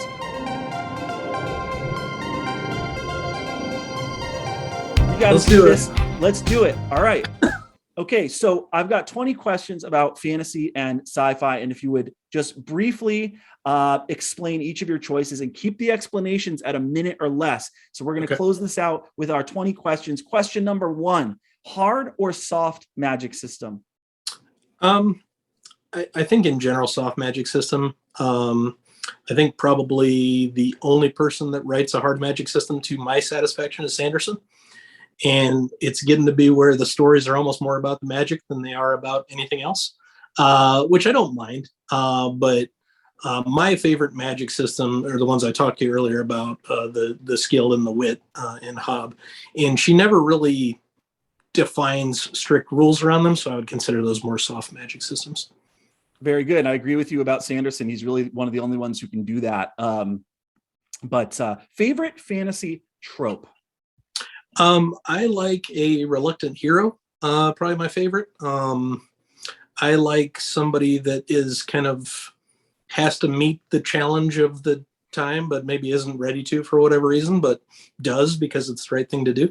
So I know that's not a big part of the hopefulness, that's not really grim dark as it were, but any reluctant hero I'm pretty on board with. Yeah, it reminds me of that famous Gandalf quote where Frodo's complaining, I wish it hadn't happened in my time. Yeah. And he's like, well, you don't have control over that. Right. The only thing that you have to decide is what you're going to do given what is happening in the world. You can't just hide in the Shire. Yeah, it's such a beautiful passage. Yeah, for sure. That's it really is. Question number 3, are you a mood reader, Scott, or are you kind of one of those disciplined, methodical readers? I try to have a TBR and I usually break it. Every month I say, these are my plans, and every month it goes awry. Some things I'm pretty disciplined about, like Dark Tower. I definitely prioritize that. I was on the Memory Star on Thorn Train and I kind of fell off that, but I need to get back on it. Obviously, Rockio, that I knew that was going to be the primary thrust there. But in general, I have 3 or 4 books every month that I know I will read, and then I leave everything else to chance and whatever I feel like. So. Nice. I am like the ultimate mood reader. In fact, it's so sad because I will go on camera, no shame, right? No shame. And I'll be like, here's my TBR. This is what I'm doing, one after the other, and I'm going to do it on these days. And then I meet like 1/3 of those obligations. I just can't do it. Yeah, I'm not doing well. I get that. It's tough. Okay. Number 4, if you could have dinner or spend the evening with one living author, who would it be and why? I hate to keep going to the well, but it'd be Robin Hobb. Her real life personality is just so different than what she's just a grandmother, and she just has her little farm and plants her crops and all that stuff. And it's all nice and wonderful. And I would be interested just to have her tell me where she came up with Fitz and the Fool and why these characters are so meaningful for her. In the inscription to the start of the Fitz and the Fool, that first book, Fool's Assassin, she actually makes the inscription to the 2 of them, which is interesting. I've never seen an author do anything like that. So something about my 2 best friends along the way or something like that. So and her process tends to be a little bit like George, to my knowledge. She doesn't do a lot of planning and outlining and stuff. She just kind of discovery writes until she gets it right. So I just would be interested to, I would let her talk and I would listen. I wouldn't have a lot to contribute. I would just want to know about her career and about how she came to do the things that I love. So. Oh, that's beautiful. Number 5, if you could have dinner or spend the evening with one dead author, who would it be? Edgar Allan Poe, maybe. I read a fair amount of his stuff in high school. Again, I haven't been back to it, but just the influence he's had on Stephen King and other horror writers, I would be interested. And I don't know a lot about, or anything really, about his life outside of writing. So I'd be interested to see some of the horrific things that he wrote about, what his influences were and that kind of stuff. Because there wasn't really a template at the time. He was doing some things that were, at least to my knowledge, hadn't been done to that point. So I think that would be interesting. That's great. What a character too. Just tell him to leave his 13-year-old child bride at home. Oh no. Yeah, I forgot about that. That's not great. But yeah. I'd want to have dinner with him. He's an interesting guy. I mean, that was very controversial in his time, and I believe that was his cousin. But again, much more accepted back then than it is today. But yeah, he is, what an intellect and what a kind of wacky, original, just original, really, truly original character. I mean, he basically single-handedly invented the genre of like detective fiction and is one of the original masters of horror. I think that's a good choice. I do remember the first time I read Sherlock Holmes, where they're talking about, inside of that, they're talking about the story of Poe's detective character. The name escapes me at this point. But when Watson's asking, how do you do this? Are you like that character? It was just an interesting kind of meta thing. Yeah, totally. Okay. The most underrated or underappreciated fantasy or sci-fi author, could be past or present. Underrated or underappreciated. Even though I'm not as far into the series as I should be, I think Tad Williams, the fact that he has written in both genres, I think is impressive. The fact that he has these massive books that seem to always be on the shelf but are not being talked about as much as I definitely feel influence in other writers that I have read, like Sanderson and Brian Lee Durfee and others, based on his work. I think he should be better known. So I think that's a pretty safe answer for that one. Nice. What is one misconception about fantasy and I guess just the genre of speculative fiction that you would like to lay to rest for the public? What do you think people get wrong about this genre who don't necessarily read the genre? I think there's a specific subset of book critics that feel like it doesn't have literary merit. I think that there are set individuals that feel like fiction is frivolous. But if you're going to read fiction, it has to be 200 years old and it has to be on a classic shelf. Whereas I think some of the things that I have learned most about leadership and camaraderie and friendship and teamwork and other things I have learned through fantasy and sci-fi books. So for me, speculative fiction can do some pretty interesting things because it's not confined to the set world and the reality that we know. So I think it can explore things that are more interesting. And I haven't read enough horror, but I would put it in that same kind of category. Great answer. If you had to recommend some books for a beginner, someone that could be who has never read fantasy, but who developed an interest and came to you, and I want you to imagine that you really want this person to become a committed fantasy addict, which books would you recommend to them? Say they're an adult. So think of books that wouldn't alienate an adult beginner. Yep. I still think they should start with The Hobbit. I think it's just the kind of book that everybody should read and be familiar with. I'm not making a broad judgment or whatever. I think it's the perfect introduction to fantasy. It was for me. I think, and again, I will say Name of the Wind. It has its critics and it has people that don't love it and they're saying, well, it's not finished, all that stuff.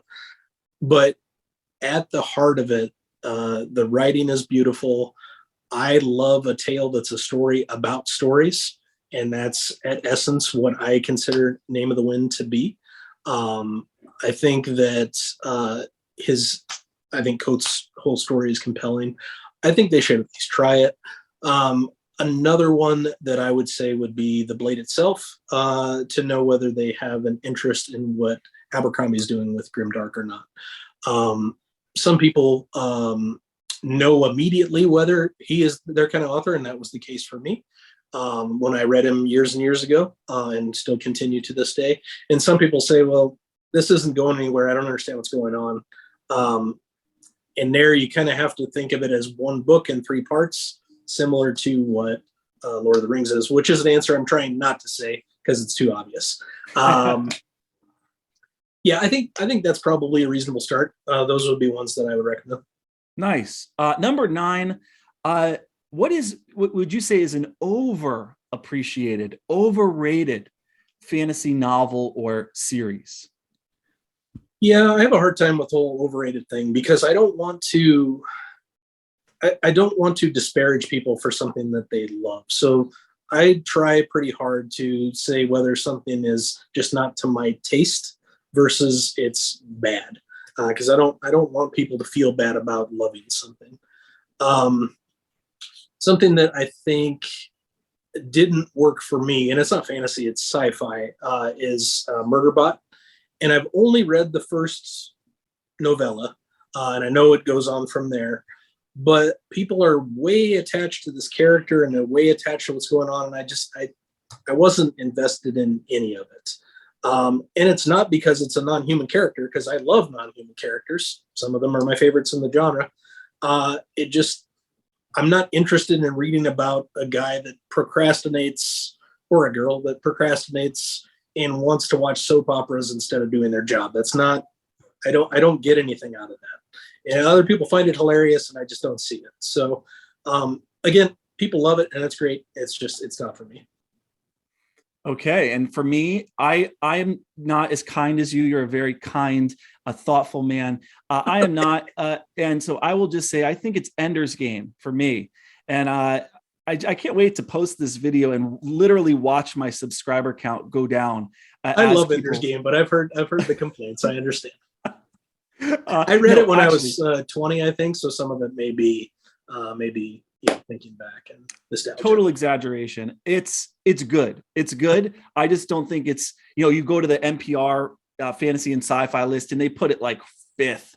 Yeah. And I know that's user's choice. So that's Boyd has it as number one on Media Death Cult. That's his number one favorite sci-fi. I don't blame people for it. I just wonder, all right, cue Mike getting mad at me here. I just wonder sometimes if it isn't. Let me give you an example of this. Okay, so those movies that you loved when you were younger, and then you go back to watch them, like in the 80s or whatever, and you go back to watch them and they just don't hold up. Well, my wife and I were like, let's watch The Saint featuring Val Kilmer. And that was like my favorite movie when I was a kid. And we watched it and we were like, this is one of the worst movies ever made.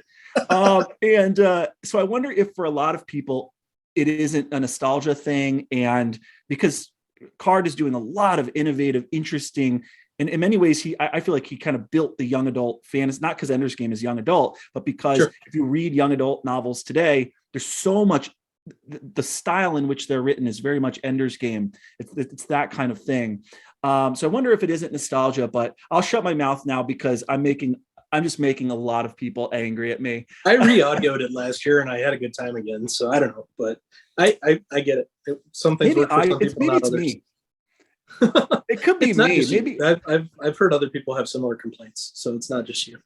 Maybe I have a piece of my brain missing that just is incapable of appreciating that book to the extent that it deserves to be appreciated. Number 10, this is a hard question. Give me 5 5-star books and tell me why they earn 5 stars from you.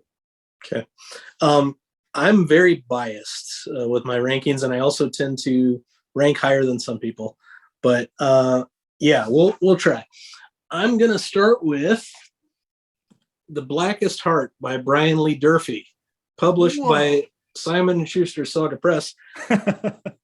That one has as much to do with the fact that I love Durfee and I want his series to be more read as many other things. But I love the mystery he has set up in there with the different 5 warriors. I love all the stuff with the merfolk, which are absolutely terrifying in that novel. I love all of the stuff with the Blackwood assassins, some of the best and coolest assassins I've ever read. I had a fantastic time with that book. The Forgetting Moon, the first book, is 4 stars, and I love that one as well. And I cannot wait for The Lonesome Crown. So I'm super excited. I hope that comes out still this year. I will likely be rereading both of them leading up to that. And again, I'm trying to do less rereads, but I think it's important to do those. So that's one. I'm going to go with Demon in White, which is my favorite of Sun Eater. And again, primarily that's because I don't know if Kingdoms of Death will eclipse it yet. I think it probably will, but we'll have to wait and see. I was already 100% on board with Howling Dark, but Demon in White just ratcheted it way up for me. It was until the next book, I'll say, my book of the year last year. I loved every part of that reading experience. I had a fantastic time. Next, I will go with, and I mentioned earlier, my favorite book of the last 20 years, and that's Assassin's Fate by Robin Hobb. This is the 16th book of the Realm of the Elderling. It's the 3rd book of the Fitz and the Fool trilogy. I think it retroactively makes every single book before it better, which is quite a feat. I think it frames some things from those earlier novels in a different light that makes them even more impactful, which is an impressive thing to do in a series of that scale and that size. I can't say enough about everything she did with that trilogy. It just blew me away. And I'm not an ending guy, but the ending in that book was absolutely mind-blowing. I can't imagine any ending that could have ever been better than that. So fabulous. Next, let's move on to a nonfiction book that I read a couple years ago, and this is Educated. I don't know if you've read this or not, by Tara Westover.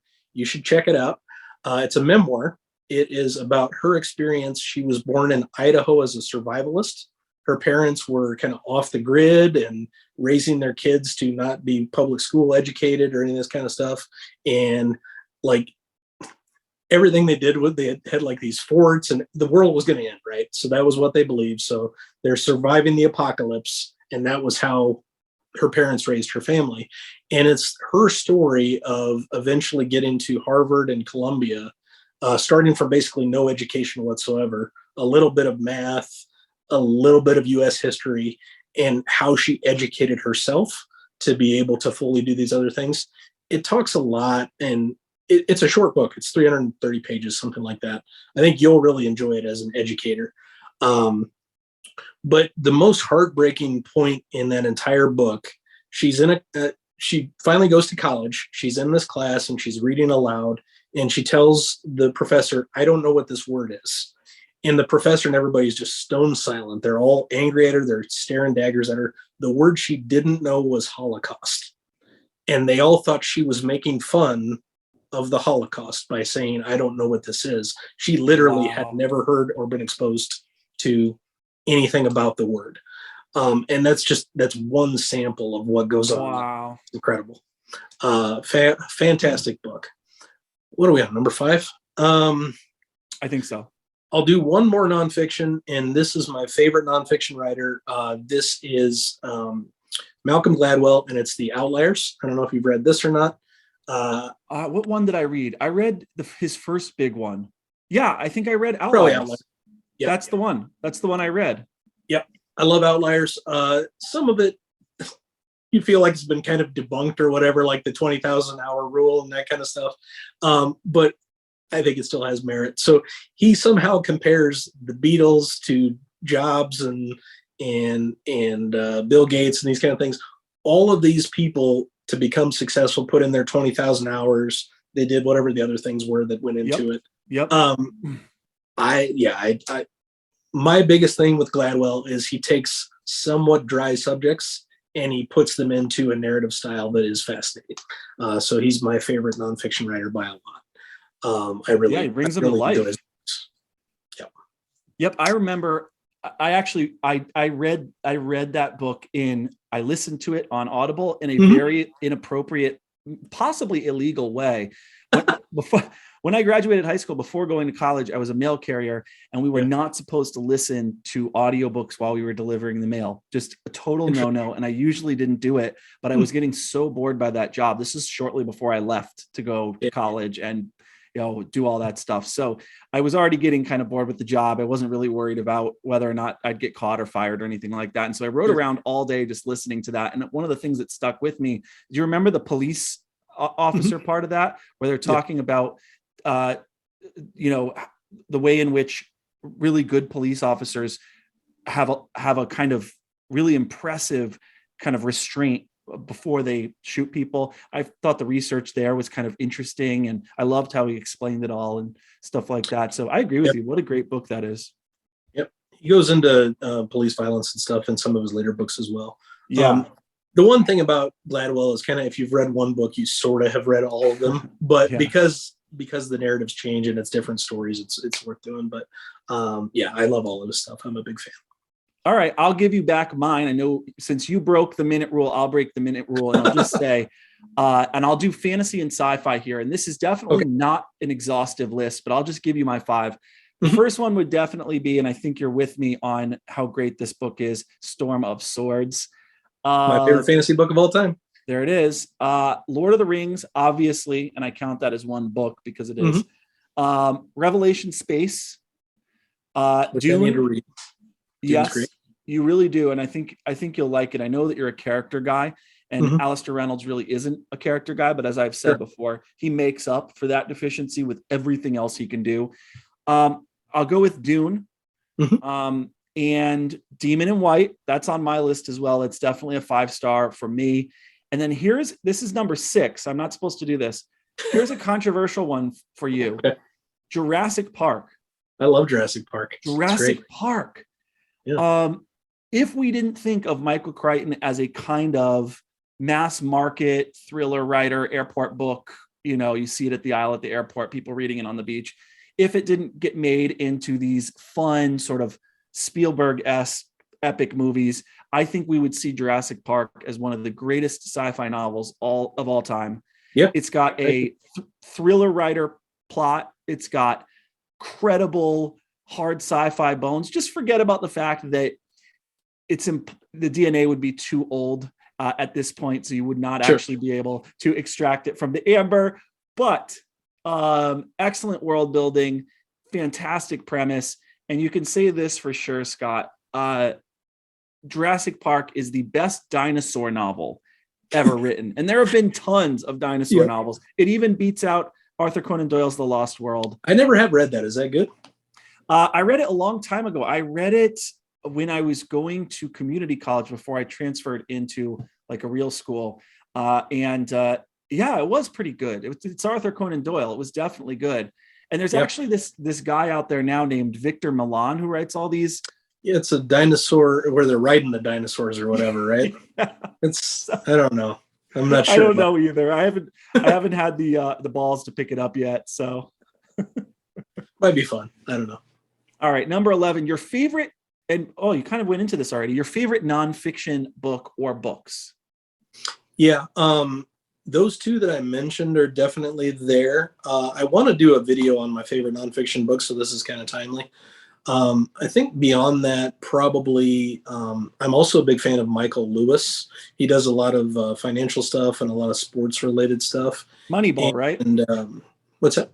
Moneyball? Yeah, Moneyball. That's the Moneyball guy. And a bunch of other stuff that I'm not thinking of off the top of my head. I'll probably put Moneyball at the top just because baseball is probably my favorite hobby outside of reading and chess. So Moneyball was super, super relevant when I first read it. And I love the movie too. So I thought the movie adaptation was quite good. Speaking of that, that's my next question. Best sci-fi or fantasy adaptation. So this could be television or film, Scott. Yeah, so I'm not going to use Lord of the Rings, which I think is the right answer. But I will go back to the well with Jurassic Park. It was my introduction to Crichton. I watched it when it was brand new. I was a little kid. I don't know how little I was, but probably not as young as I think I was. That movie going experience is still my favorite of all time. I had a great time with that movie. I still love to rewatch it. And it got me reading all of the Crichton catalog up to that point, which I haven't kept up on. There's stuff he published both prior to death and posthumously that I haven't read yet that I need to. But it's Jurassic Park's my second favorite Crichton novel. Actually, I love Sphere more. I love Sphere. I've read that twice. So good. In terms of an adaptation, it's different enough from the book that you could tell they kind of did their own thing in some ways, especially with the kids' personalities and stuff. It's that movie is as close to perfect as a movie can be for me. 100% agreed. And Scott, speaking of that, I love that movie. What an achievement, especially for the time period when it was actually made. And Spielberg is a genius. And I want you to check out, have you ever seen the Netflix show, the what's it called? The Movies That Made Us? I haven't, but I know what you're talking about. I need to check it out. I've heard. Check out that show. They do one on Jurassic Park, and they spend a lot of time with the guy that actually was the one, like the head guy responsible for doing the CGI for the dinosaurs. And the guy's a total badass, totally like off the charts intelligent, and listening to his story about what he had to go through to get that right and to submit it on time.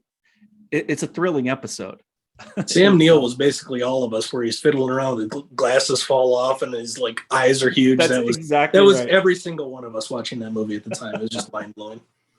Yeah. Number 13, desert island books. This is the obvious desert island question. You can pick one fantasy and one sci-fi book. These are the only books you'll get to read for the rest of your life when you're stuck on a desert island. Which do you choose?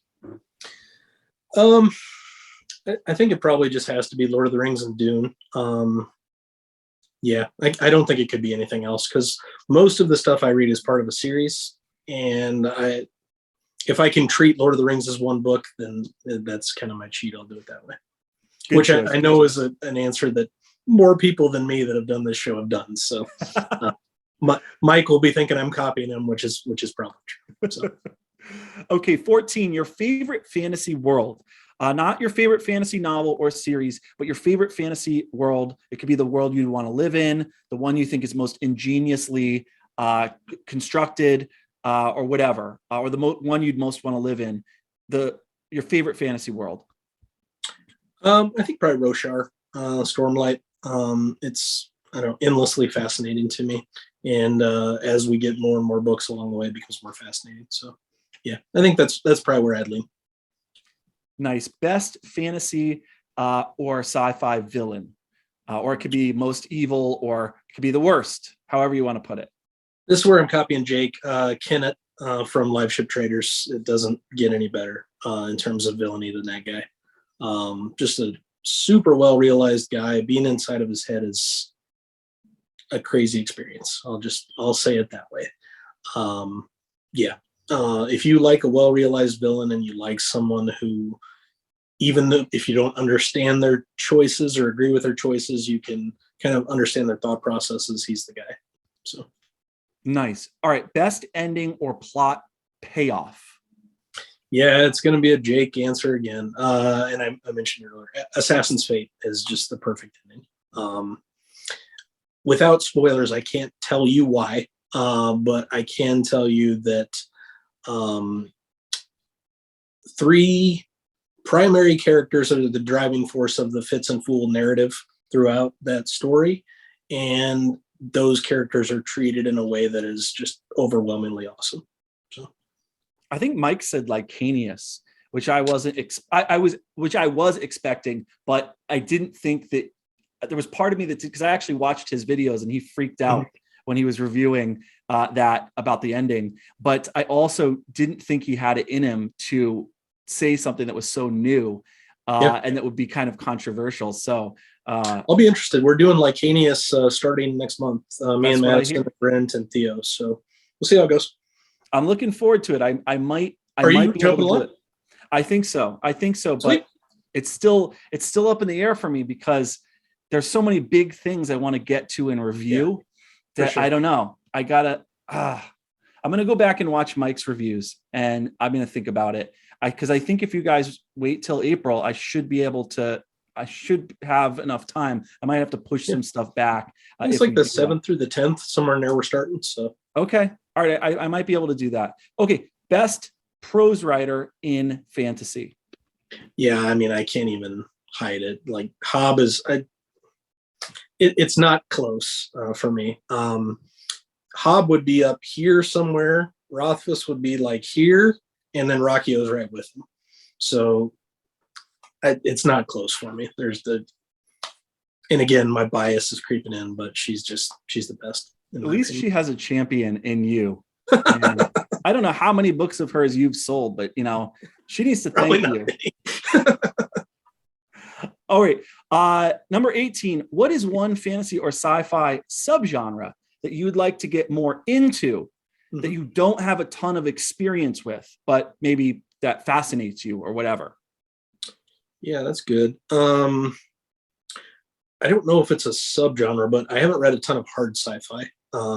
So I don't know if that's what Revelation Space and the culture and these kinds of things are, but when the science matters and it's not being made up, I haven't read a ton of that. So if really much at all. So that I would be interested in getting into.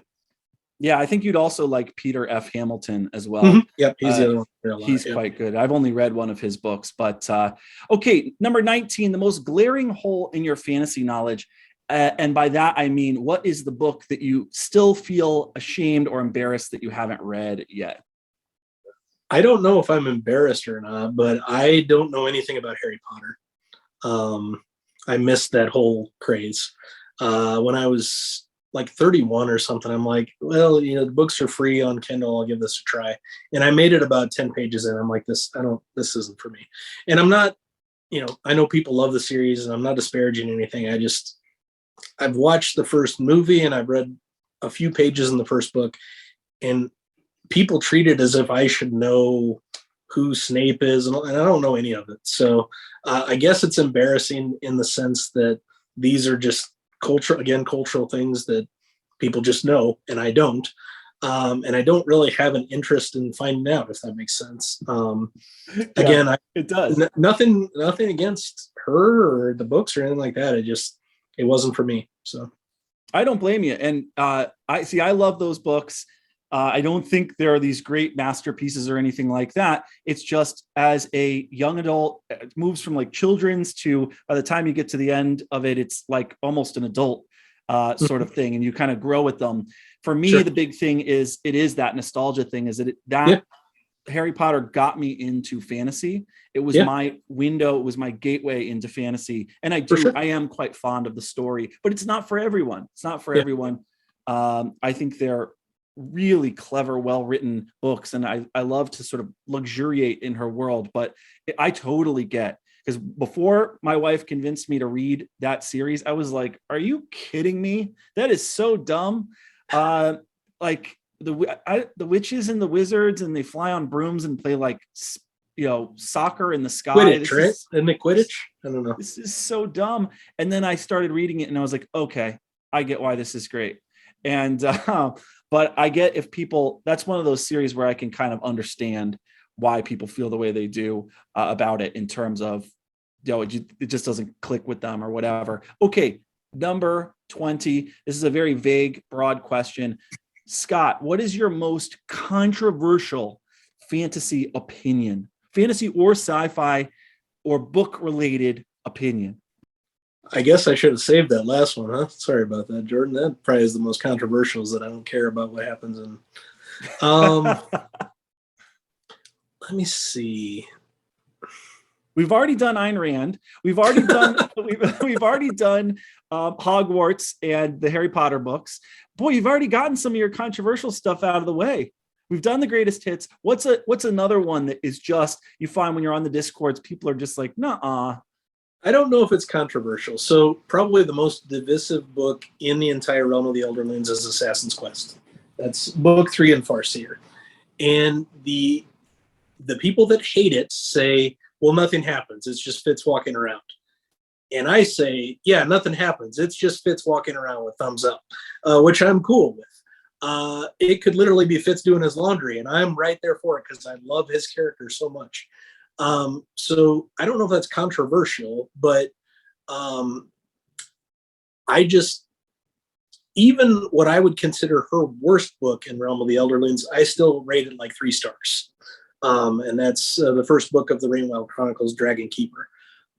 I think that book, most writers would be very, very proud to have written something that good. I think for her, it's a massive step down, but I still enjoy that series. So again, I don't know what's controversial about any of this, other than I'm so biased and so pro Hobb that literally I don't think anything could make me dislike one of her books. Yeah, I hear that. And I've already exhausted my 2 most controversial opinions with the Ayn Rand stuff and with Ender's Game. And so I could, well, let's offend some more people and let's see. I'll tell you this. This is somehow controversial. I think Brandon Sanderson is good, but not great. I think Name of the Wind is good. It's quite good, but it's not a masterpiece. And when I say those things, people, like, I read Name of the Wind. I enjoyed it. I had a great time. It was a lot of fun. Should it be, does it deserve to be at the top of the NPR all-time greatest fantasy and sci-fi books of all time? For me, it doesn't.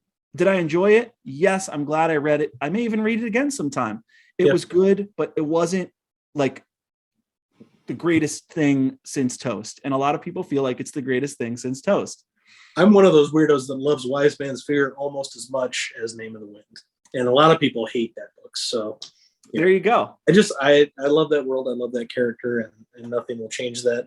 I hated his novella in that world, The Slow Regard for Silent Things. That was awful in my Never read it. You don't have to. It's your All right, man. That's it for 20 questions. Thank you so much for thanks, Jordan. I appreciate you having me. This was fun. Yeah, it was awesome. And we'll have to either do, I'll pitch this to you. We'll either do our next meeting on book 2 will have to be either we'll get together and we'll we'll read it. We'll read like the Fountainhead and we'll chat about it. Or you told me you were thinking about possibly rereading the Song of Ice and Fire books. And if you do that, boy, would it be cool to chat with you about those books. So keep it in mind. Thanks, man. You're welcome. Have a good time. Thank you. And I'll talk to you on the Discord. All right. Sounds good. Take care, Jordan.